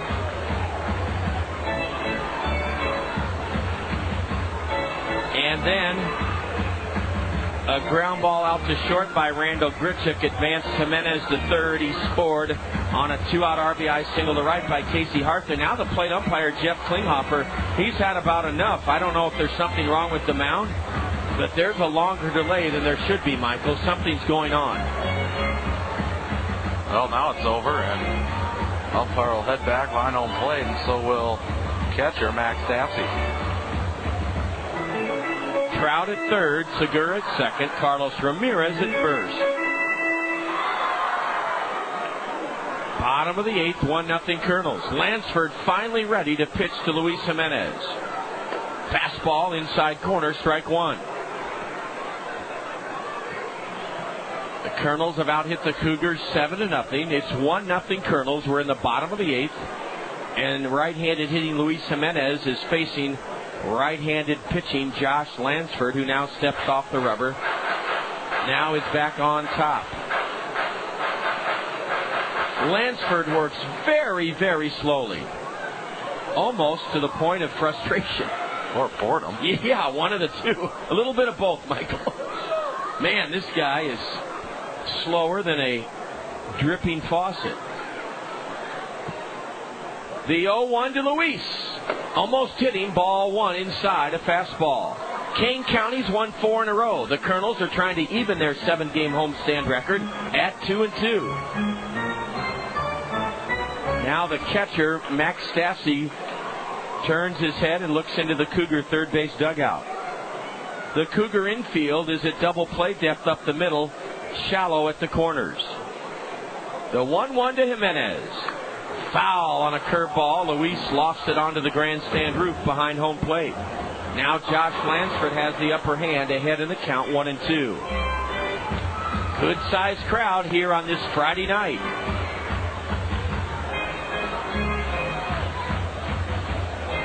Big lead at second by Gene Segura. Almost a 20-foot lead. Now the 1-2 to Jimenez. A pop-up into shallow right, not deep enough to drive home Mike Trout. It'll be caught by Rashawn Dixon, and Trout holds at third as Dixon fires into the cutoff man, Franklin Hernandez, the first baseman. A big second out of the inning recorded by right-hander Josh Lansford. He got the Kernels' leading run producer to fly out to shallow right. Once again now Max Stassi confers with his right-hander Josh Lansford. And this inning's going so long that Mike Kenny's going down to the bullpen to get a few warm-up tosses in before he goes back out there. Yeah, he's headed down there, Michael, and I think that's smart.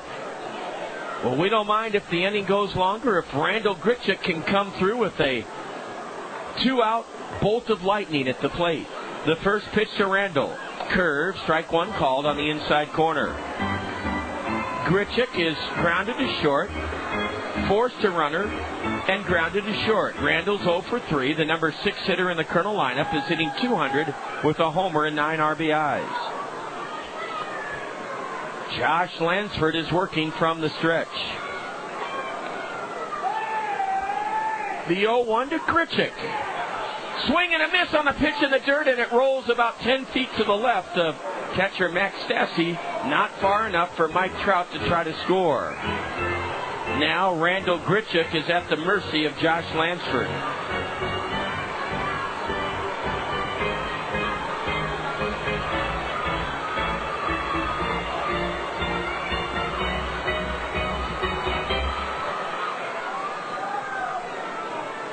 Will Lansford waste a pitch or come right after Randall Grichuk with the bases loaded in the 0-2? A looper into right, and it may fall. On the run is the right fielder. He can't get it. It falls, and 2 runs will score. Grichuk to second, safe. A runner trying to score. The throw to the plate. That runner is out. The inning's over, but the Kernels lead it 3-0. A big 2-out Texas League single dumped into right to give the Kernels a 3-0 lead. On an 0-2 pitch, Randall Grichuk put the ball in play, dumped it in front of the hustling Rashawn Dixon. It fell, and with 2 outs, Mike Trout scored from third, Gene Segura scored from second, and then Carlos Ramirez tried to bowl over his counterpart, catcher Max Stassi, but Ramirez was thrown out. 9-6-2. 9-6-2. The Kernels scored 2 runs on 2 hits, 1 big Cougar error, and the Kernels leave 1. We go to the top of the 9th inning, and the Kernels lead Kane County 3-0. This is Kernel Baseball on 1450 KMRY. Okay, let's begin the I Exist support group meeting with last week's minutes. Seamus. Much obliged there, boyo. Open discussion began with Santa Claus and, as usual, I work so hard and people stop believing, blah, blah, blah. 'Twas moved by myself. We vote Diet Dr. Pepper Guy and a satisfying diet drink, least believable. But we tried some, and while the 23 flavors and 0 calories are satisfying, 'tis still a tall tale. Diet Dr. Pepper. It's unbelievably satisfying. Hi. I've been given just 30 seconds to tell you about the remarkable impact the University of Iowa has on our state. And there's a lot to tell. It trains over half of Iowa's doctors and over 75% of the state's dentists. It produces almost 70% of Iowa's teachers and administrators for kindergarten through high school. It has created over 90 startup and spin-off high-tech businesses in Iowa. It brings in over $350 million each year in external research, education, and service funds. It provides $10 million in student healthcare for low-income Iowans. And that's just the beginning. The University of Iowa. Be remarkable. uiowa.edu. Find garden treasures at Peck's Flower Shop and Garden Center. Stroll through Peck's greenhouses, nursery, flower, and garden shop and enjoy the sights and fragrances of the spring season, bursting with fabulous selections of flower and vegetable plants. Now is the time to plant fruit trees, berry bushes, strawberry plants, asparagus, and rhubarb. Peck's has a great selection of cool weather veggies and herb plants, too. Hardy perennials, tree shrubs, and evergreens are ready for your selection. And as always, you'll get great green thumb advice from Peck's Flower Shop, Garden Center, Nursery, and Landscaping at the corner of Blairsbury and Edgewood Road Northeast, growing since 1956.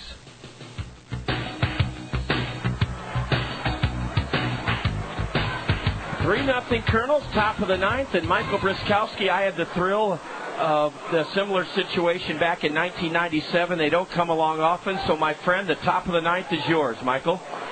Well, the first pitch from Mike Kenny is inside for ball one. Max Stassi just got bowled over at the plate by Carlos Ramirez. 2 runs scored on that play. Ramirez was out as he tried to score from first. The 0-1 fouled back off the top of the sweep section, just to the right of home plate, first base side. Max Stassi hitting .243, 3 home runs, 4 runs batted in this season. Mike Kenny trying to continue his stellar play. The 1-1 is in there for strike 2. 1-2 the count. Max Stassi, the catcher, was a 4th round draft pick in 2009. He grounds this one down the line, just foul. Off the tarp with a Union Labor advertisement on it, just past the Kane County bullpen. That was a close one, John. Oh, yes. You know what? Stassi got good wood on it, and Mike Kenny's ahead of him, though. 1-2. 1-2 count to Stassi. The 1-2 pitch from Mike Kenny. Swung on line down the first base line and foul into the Kernels bullpen. It almost hit the guy from future Angels. Yes, Stephen Smith. Yes, he's here at the ballpark. You're right, Michael. I didn't see him tucked into that Colonel bullpen with a big camera. 1,488 to start this 4-game series with Kane County. And I'm guessing this weekend we'll have some big crowds with nice weather supposed to be in day games. The 1-2 swung on and missed by Max Stassi. A breaking ball down the middle, and Max Stassi is out number 1 here in the 9th inning, top of the 9th. And that means strolling to the plate will be Rashawn Dixon, the right fielder, for the Kane County Cougars. Rashawn Dixon this season is hitting .279. First pitch strike, 88 miles per hour down the middle from Mike Kenny. Mike Kenny started this season with the Rancho Cucamonga Quakes, struggled a bit, and was sent down here after the release of C.J. Brusu. The 0-1 pitch inside to even the count at 1 apiece. As the Kernels made another move today, Michael Wing was sent down to Arizona to the Tempe Angels, extended spring training.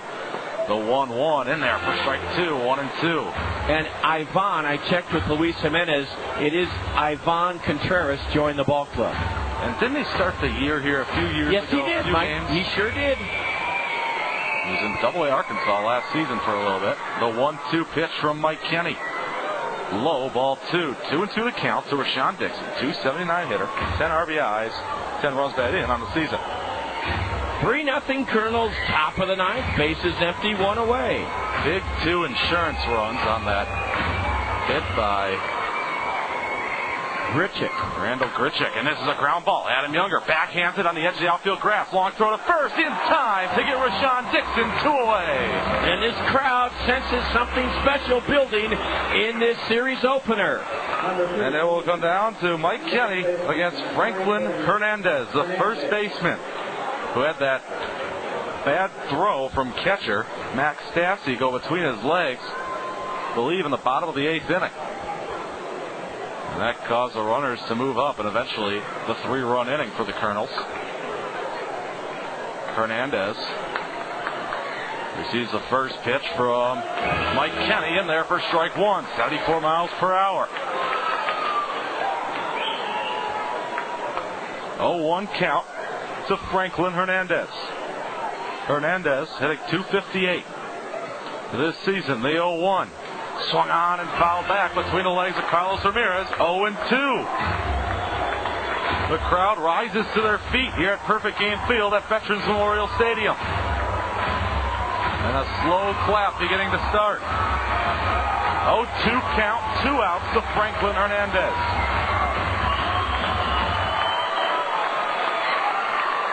Kenny gets his sign. The 0-2 pitch. Whoa, buzzes Franklin Hernandez off the plate. 1-2 the count. Boy, I don't know if that was intended. That one got away from Mike Kenny. Franklin Hernandez got a close shave, Michael. A pretty good waist pitch from Mike Kenny, saying, Franklin, back off the plate. Franklin Hernandez is in his 6th year in the Oakland A's organization.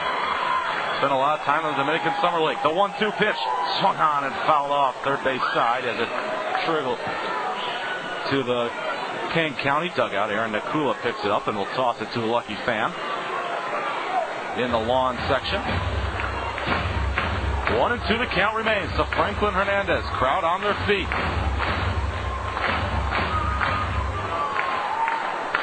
Kenny staring over his glove. Gets his sign. The 1-2 pitch. Down the middle. Strike 3, and the Cedar Rapids Kernels have thrown a no-hitter. Fabio Martinez, Kyle Hurst, and Mike Kenny combined for a Cedar Rapids Kernels no-hitter and a 3-0 victory over the Kane County Cougars as the Kernels celebrate at the pitcher's mound, and the Kernels win Game 1 of this 4-game series against the Kane County Cougars. Well, Michael, you can let the cat out of the bag now. What did Brummelkamp tell you that you felt awkward about mentioning? Well, the last no-hitter thrown here at Perfect Game Field at Veterans Memorial Stadium was by Peoria Chiefs in 2005. Sean Gallagher and 2 relievers in 10 innings.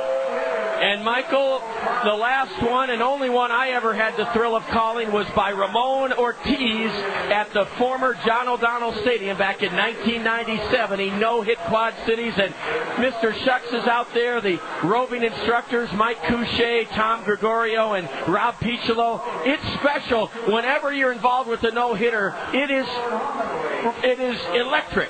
It's the second one I've seen in my lifetime. The first one in person was actually, I didn't want to tell the story earlier. It was by Jared Lanster to the Kane County Cougars at Beloit in a doubleheader. You really had to bite your tongue in the interest of not jinxing this one, Michael. Well, fabulous call, Michael, of the top of the 9th inning, and the Kernels have indeed no-hit the Kane County Cougars. Michael mentioned all 3 pitchers, Fabio Martinez, Kyle Hurst, Mike Kenny. They combined, Michael, to strike out 14 Kane County batters. This was a Kane County team that was hot.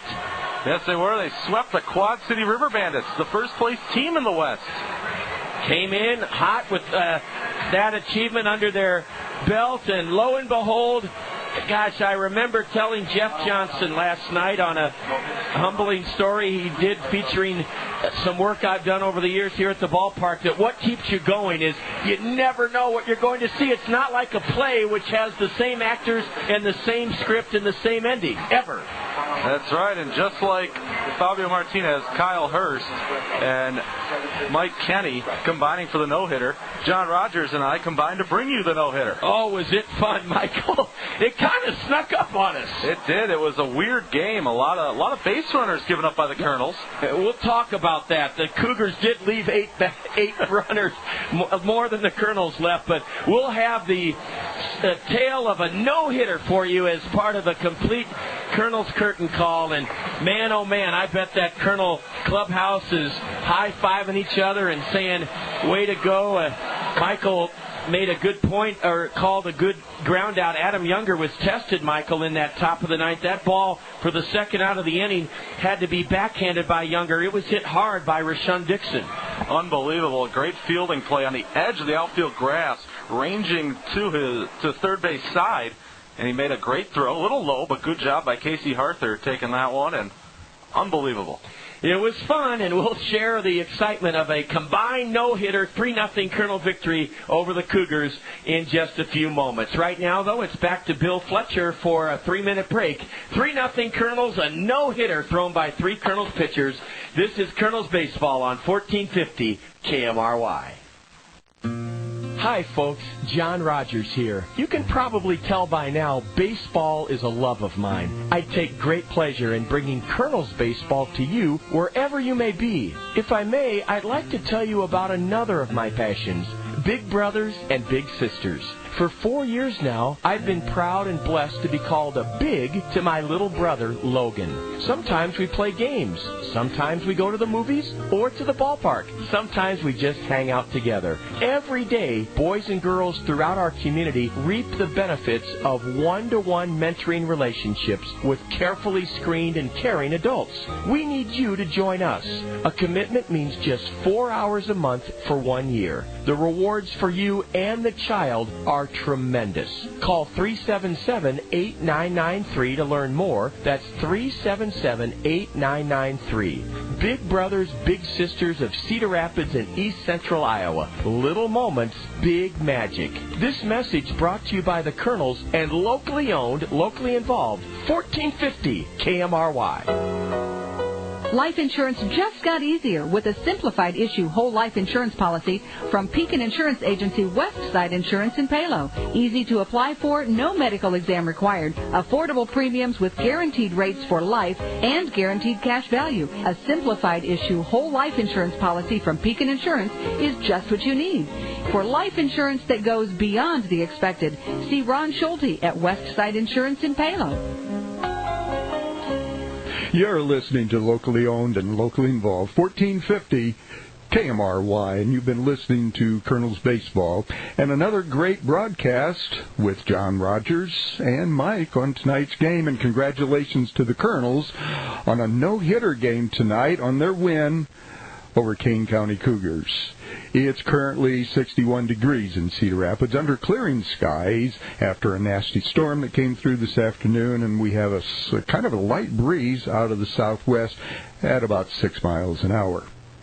We invite you to stay tuned to John Rogers' Curtain Call postgame show right after this.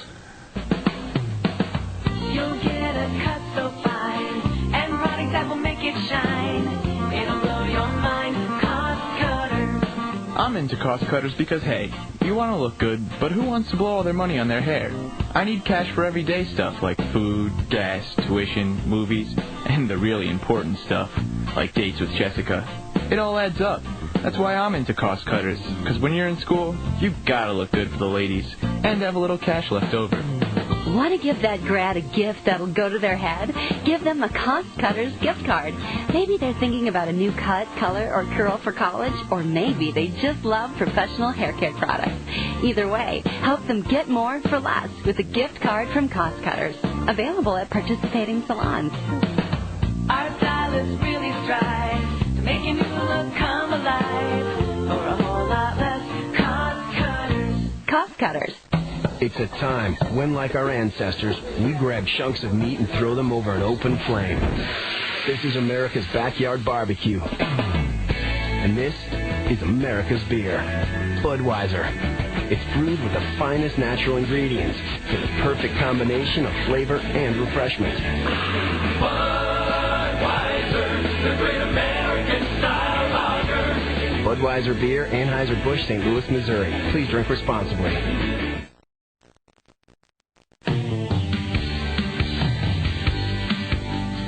Now, the Kernels Curtain Call, a wrap-up of the game you just heard, then the play of the game, and finally a rundown of scores around the minor and major leagues. And remember, for your seats to any of the Kernels' upcoming games, visit Kernels.com or call 319-896-7560. Now, back to the ballpark, and here again is John Rogers.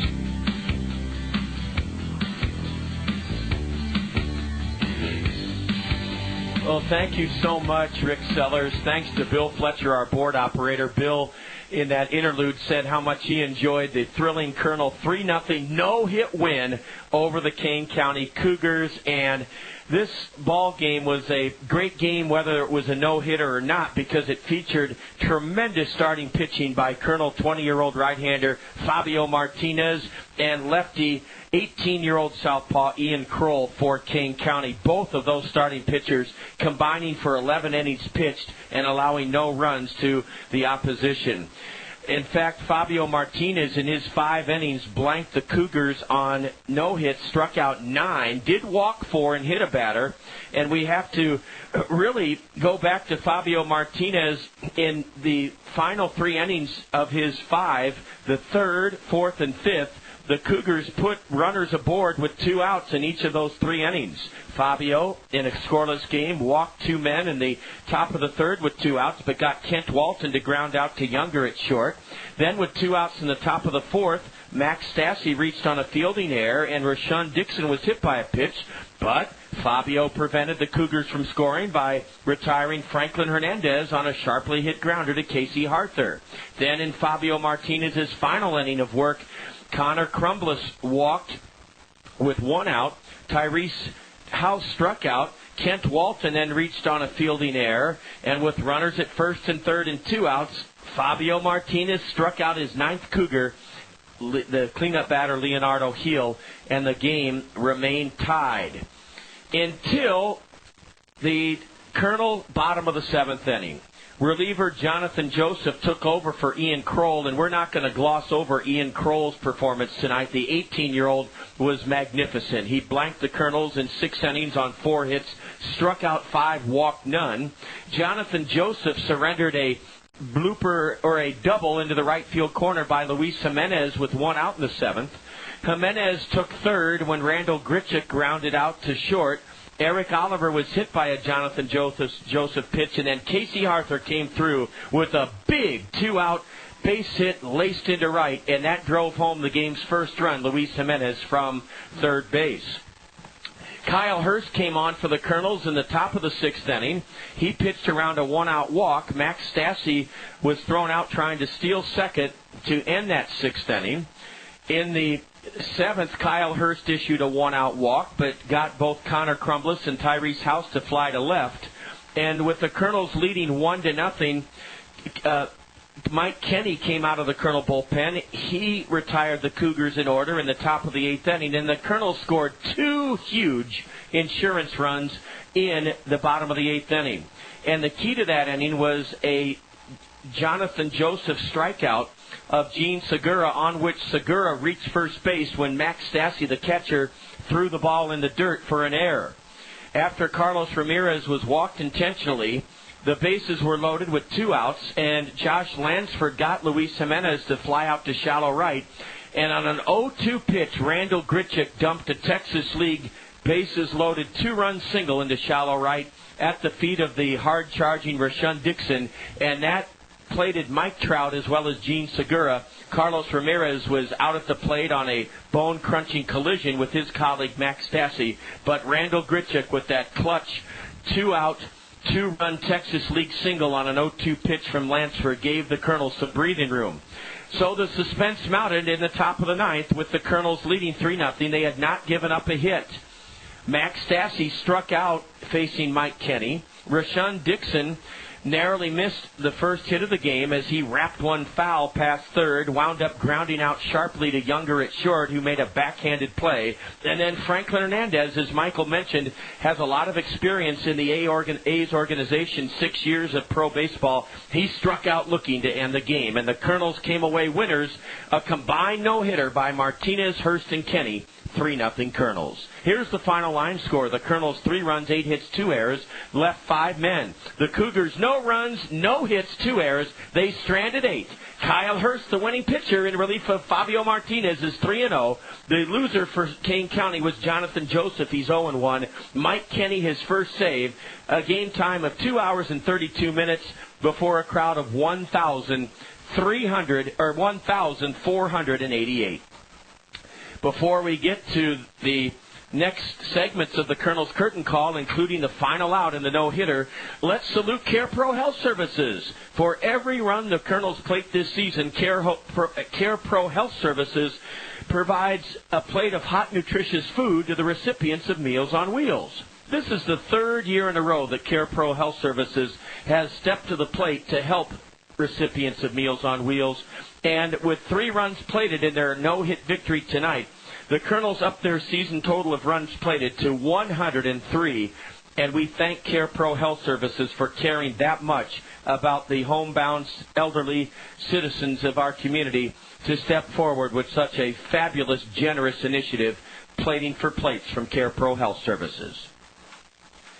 3-0 Kernels, and there were a lot of strange twists to this no-hit win, but one of them was not the Kernels pitching in terms of strikeouts. Fabio Martinez struck out 9 in 5 innings, Kyle Hurst 2 in 2 innings, and Mike Kenny struck out 3 Cougars in his 2 frames, and that total of strikeouts, let's see, 11 plus 3, 14 strikeouts. And it's important we note that because each of those Ks recorded by the 3 Kernel pitchers who combined for a no-hitter are worth $5 from Aegon to Kids First in their Aegon Ks for Kids initiative.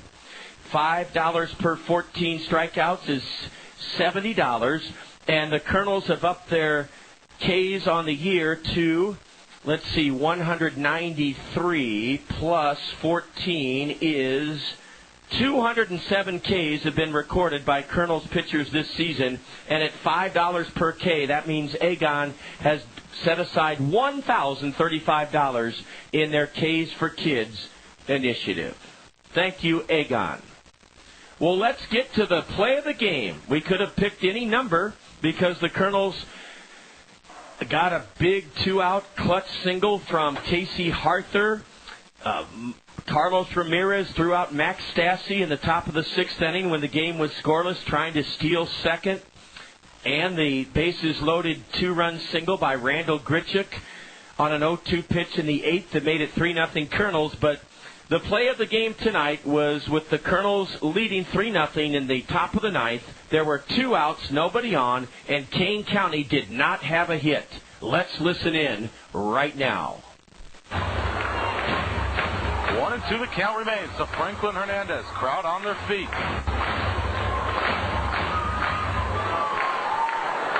Kenny staring over his glove. Gets his sign. The 1-2 pitch. Down the middle. Strike 3, and the Cedar Rapids Kernels have thrown a no-hitter. Fabio Martinez, Kyle Hurst, and Mike Kenny combined for a Cedar Rapids Kernels no-hitter and a 3-0 victory over the Kane County Cougars as the Kernels celebrate at the pitcher's mound, and the Kernels win Game 1 of this 4-game series against the Kane County Cougars. In spectacular style, a no-hitter. Vern, let's get Vern, come on now. Vern's a great friend. Michael, I'll put him on. Vern, you knew something was up. I could tell that you thought something special could unfold. Here, Vern, here's how we'll get your reaction. Vern is a kingpin for Permar Security at Kinnick Stadium and at Carver, and he's our main man in the suites. And Vern, thank you, Michael. Vern, what are you feeling right now? Feel wonderful. Great. Fabulous. Have you ever been part of a no-hitter? No. Well, Michael, let me have Michael tell you a couple of stories. First of all, do you know what happened last night at AA Arkansas, Vern, in the Angel organization? No. Michael, go ahead. Ryan Brazier, former Colonel, pitched a no-hitter for the Travelers. Wow, isn't that coincidental? That's super. It sure is. And, Vern, this was not your typical no-hitter because the Cougars left 8 men on base, but the Kernels pitchers combined to strike out 14 Cougars. When did you start thinking that this could be a combined no-hitter, Vern? In the 7th. In the 7th. Did you say anything to anyone, or like Michael and I?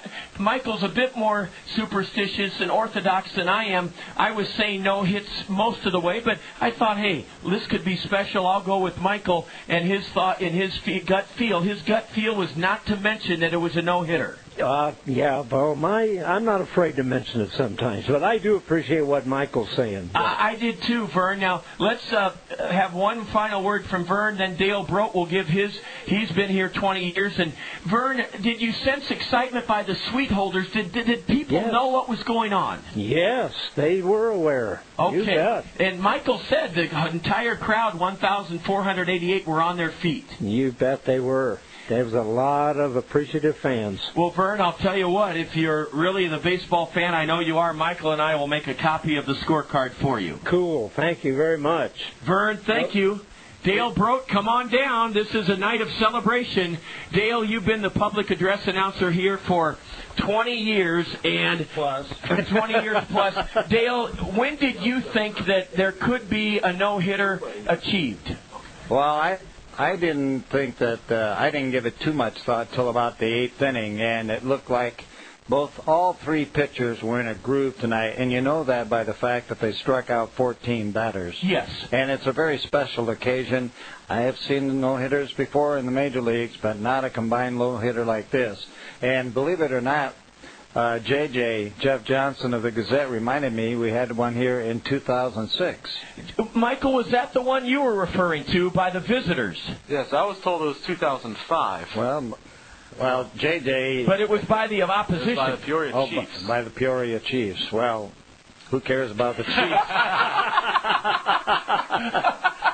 What counts is what happens on our field by our home team, and that's a really unique experience for those boys, and I'm sure they'll cherish this experience forever. They will, Dale, and I want to get your thoughts, because as a public address announcer, it can be awfully tempting to step in and say, Kernels fans were one out or one strike away from a no-hitter. You refrained from that. I would never do that, even if it was a no-hitter being pitched by the starting pitcher all the way. Right. I don't think they can see the scoreboard, and they realize that no hits have been given up, so I don't think I have to tell them. And, Dale, I commend you for that, because the crowd did pick up on what was happening. Oh, especially in the ninth inning. Yeah. Yes. They were on their feet. Yes, they were. And Fabio and Kyle Hurst and Mike Kenny, one of the newbies on the mound staff, pitched excellent baseball tonight. Yes, they sure did, Dale. And I think one other thought I want to share with you. Michael and I noticed that the roving instructors, Eric Owens, Tom Gregorio, and Rob Piccolo, seemed just as thrilled for the kids. That they were excited about it. Oh, I bet they were. And Abe Flores was his first night in. Not much the Kernels will have to go a ways to impress Abe any further in this visit. Well, we better keep him around a little longer than this weekend. Yeah. And you know, we told Vern that last night former Colonel Ryan Brazier, a closer, pitched a no-hitter for Arkansas. Well, that's really good, too. So back-to-back no-hitters in the Angels organization. Well, we've seen two good games the last couple of nights. Now maybe they're getting their, getting in the groove, and we'll see a lot more wins now. Dale, thank you for your thoughts on the exhilarating combined no-hitter. Well, John, it's always a pleasure talking to you. Thanks to Dale Broad, our longtime trusted public address announcer. Well, Michael Briskowski, let's do this. So while it's fresh on our minds, before we get to that look at the State Farm Major League scoreboard, you're a young baseball fan. You told me between the bottom of the eighth and the top of the ninth that you were very, very nervous. Yeah, a little bit. Or not nervous. You were. What's the word I'm looking for? Jittery? Jittery, yeah. Yes, I'm very superstitious, and I've only seen one in person before, and that was by Jared Lansford, who is the brother of Josh Lansford, who pitched the late innings for the Cougars, and that was in Beloit, the area I'm from. It was a doubleheader, I believe, on Mother's Day. I forgot what year it was, but that was something seeing that. Well, Michael, you handled it beautifully, and I want to commend you because as a young broadcaster, and I oftentimes am a bit too exuberant, you held your poise, and although we both felt like leaping out the window, you had a great description. Michael, we have an added bonus now, a third guest, a longtime friend, a fella that I have so much love for, and that's Stephen Smith. Stephen, first of all, you're the architect of FutureAngels.com.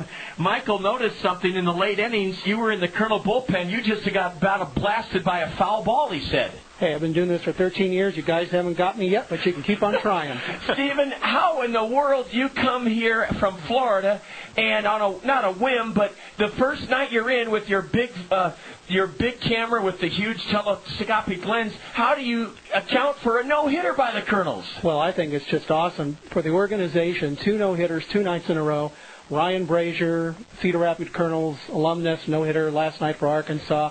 Combined no-hitter tonight. I asked Dave Flores down in the clubhouse afterwards, whose turn is it tomorrow, Salt Lake or Rancho? What was Abe's mood? Was he exhilarated? Was he calm? Was he surprised? I think he looked proud more than anything else. So, but I did videotape highlights throughout the game, the ninth inning. I'll try to get some of it up tonight on FutureAngels.com and the rest of it tomorrow morning. Well, thank you, Stephen. Repeat that website website that you founded and that you've nurtured over the years that really is a treasure of Angel history and the minor league system, which who was saying earlier tonight that they thought the Angels' development over the last 15 years or 10 years actually had gone underappreciated. I can't remember, but Steve Smith, you know what goes on a daily and nightly basis year-round in the Angel organization. Well, I think, certainly when Bill Stoneman and Mike Zosha came in, you could see the change in this organization. And you've been around since then. You know what it was like before. And I just can't be more proud of this organization than what we've accomplished the last two nights. But you were asking folks where they can go to see the video, www.futureangels.com. And as I said, I'll have the ninth inning tonight, and I'll try to get the rest of it up sometime tomorrow morning. Stephen Smith, you've been at this over 20 years with FutureAngels.com. Where does this combined no-hitter by Fabio Martinez, Kyle Hurst, and Mike Kenny rank in your memory of thrills? For me personally, I would say probably number one or number two. There's been a couple of pennant dog piles I've been in. I remember when Rancho Cucamonga in 2003 faced Randy Johnson on rehab, and Dallas McPherson hit a home run off of him, and that's pretty high on my list too. And I think too, certainly, Nick Adenhart and everything that he accomplished. We all love him, and I'll always have him number one in my heart. Yeah. But I think certainly this is, as long as I've been covering the Angels minor leagues, this is right up there, maybe in the top two or three.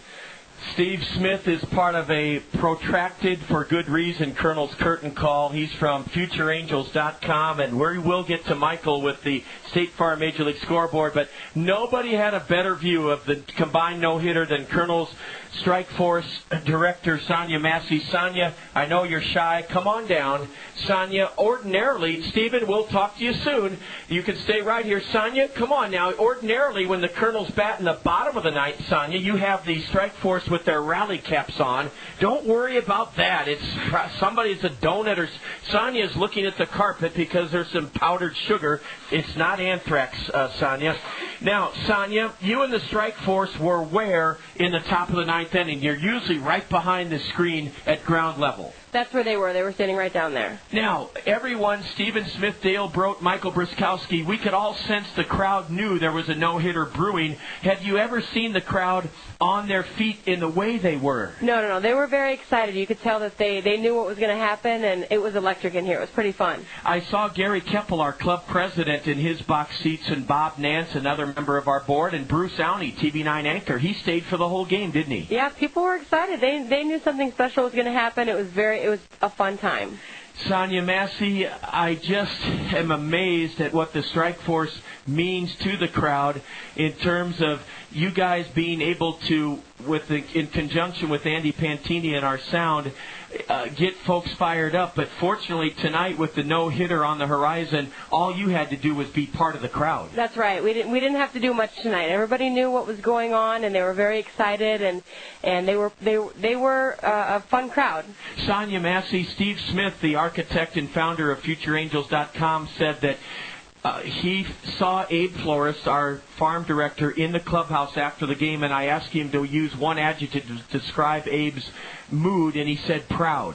Yeah, I think everybody felt proud. I mean, you and I get to know these guys on a personal level with appearances, and when they perform like that, you feel very happy for them. Just like the other night when it wasn't so hot, it's the same feeling because you get to know them as friends and as family and as brothers, and so you rally behind them. Sonia, you were so concerned about the doldrums we were in that you called me after a 12-2 loss to Clinton and kind of said, John, what do you think's going on? And we just kind of shared our not frustration, but our empathy for the guys, because we know they were trying hard. Oh, absolutely, and you want them to do well. And I felt so sad the other night, and tonight I feel very happy because you like to see people that you care about and that you know care about this community succeed, and that's exactly what happened tonight. Well, some real fine, unexpected guests. Vern, Dale Brote, Steve Smith from FutureAngels.com, at Strike Force Chief Sonia Massey. We'll have Michael Briskowski's final thoughts, but Michael, right now here on the Kernels Curtain Call, a no-hitter combined thrown by Fabio Martinez, Kyle Hurst, and Mike Kenny, 3-0 Kernels. Your final look at the State Farm Major League scoreboard. Yeah, John, our last look at the State Farm Major League scoreboard brought to you by State Farm Insurance Agents Al Shetler, Dale Thompson, and Gary Schubat. We have a few finals to get to already today, and earlier this afternoon, the Chicago Cubs rebound and get a big victory over the Arizona Diamondbacks, 11-5 in Chicago. And the rest of these finals are all from tonight, as the Detroit Tigers beat the Cedar Rapids Kernels parent club, the Los Angeles Angels, 10-6 in Detroit. The New York Yankees come back to beat the Chicago White Sox 6-4 in New York. The Minnesota Twins beat up on the Cleveland Indians 9-3 in Cleveland. The New York Mets pound the Philadelphia Phillies 9-1 in Philadelphia. The Toronto Blue Jays get a 10-2 victory over the Oakland Athletics, the parent club of the Kane County Cougars, 10-2 in Toronto. Kansas City Royals sneak by the Tampa Bay Rays 3-2 in Tampa. Washington Nationals stay hot and improve the record to 13-10 with a 7-1 victory over the Florida Marlins in Florida. The Atlanta Braves hang on to a 4-2 lead and win 4-2 in Atlanta. And now games going on right now. The Boston Red Sox come back and tie up the Baltimore Orioles 4-4 in Baltimore in the bottom of the 10th inning. And Cincinnati is up 3-2 on St. Louis in St. Louis. That's in the top of the 6th inning in a rain delay. The Milwaukee Brewers and the San Diego Padres are scoreless in San Diego in the bottom of the 2nd inning. The Los Angeles Dodgers have an early 2-1 lead over the Pittsburgh Pirates in Los Angeles in the top of the 2nd. The Texas Rangers and Seattle Mariners are tied, are scoreless in the bottom of the 2nd inning in Seattle. And the Colorado Rockies have an early 1-0 lead over the San Francisco Giants in San Francisco in the top of the 2nd. And that was your last look at the State Farm Major League Scoreboard, brought to you by State Farm Insurance agents Al Shetler, Dale Thompson, and Gary Schubat. Well, Michael Briskowski, thank you so much for being part of fun, excitement, and history. 3-0 Kernels, and we're going to tell you what's up for tomorrow. This no-hitter has elevated the Kernels record to 10-12.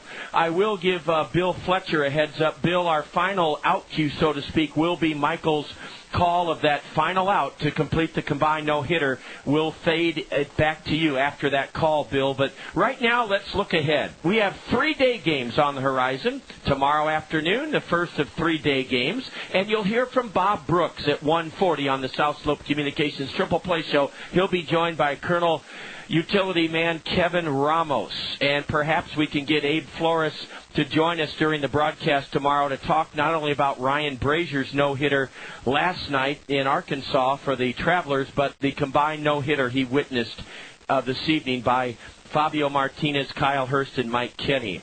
So we'll greet you at 1:40 tomorrow afternoon. I want to thank our post-game guests on the Colonel's Curtain Call, Vern, Dale Brodt, Steve Smith of FutureAngels.com. Remember, you can go there to see the final top of the 9th inning tonight and tomorrow on FutureAngels.com, and also Sonia Massey, the strike force leader of the Kernels.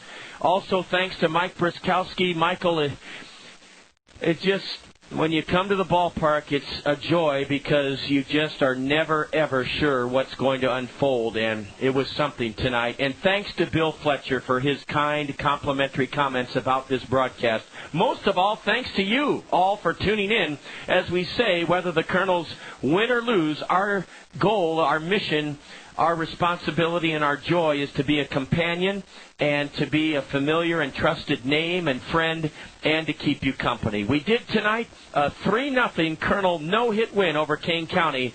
And here is Michael Briskowski's call, and then you'll hear from Bill Fletcher. Here is the final out of tonight's Colonel no-hit win over the Cougars. 1-2 the count remains. So Franklin Hernandez, crowd on their feet.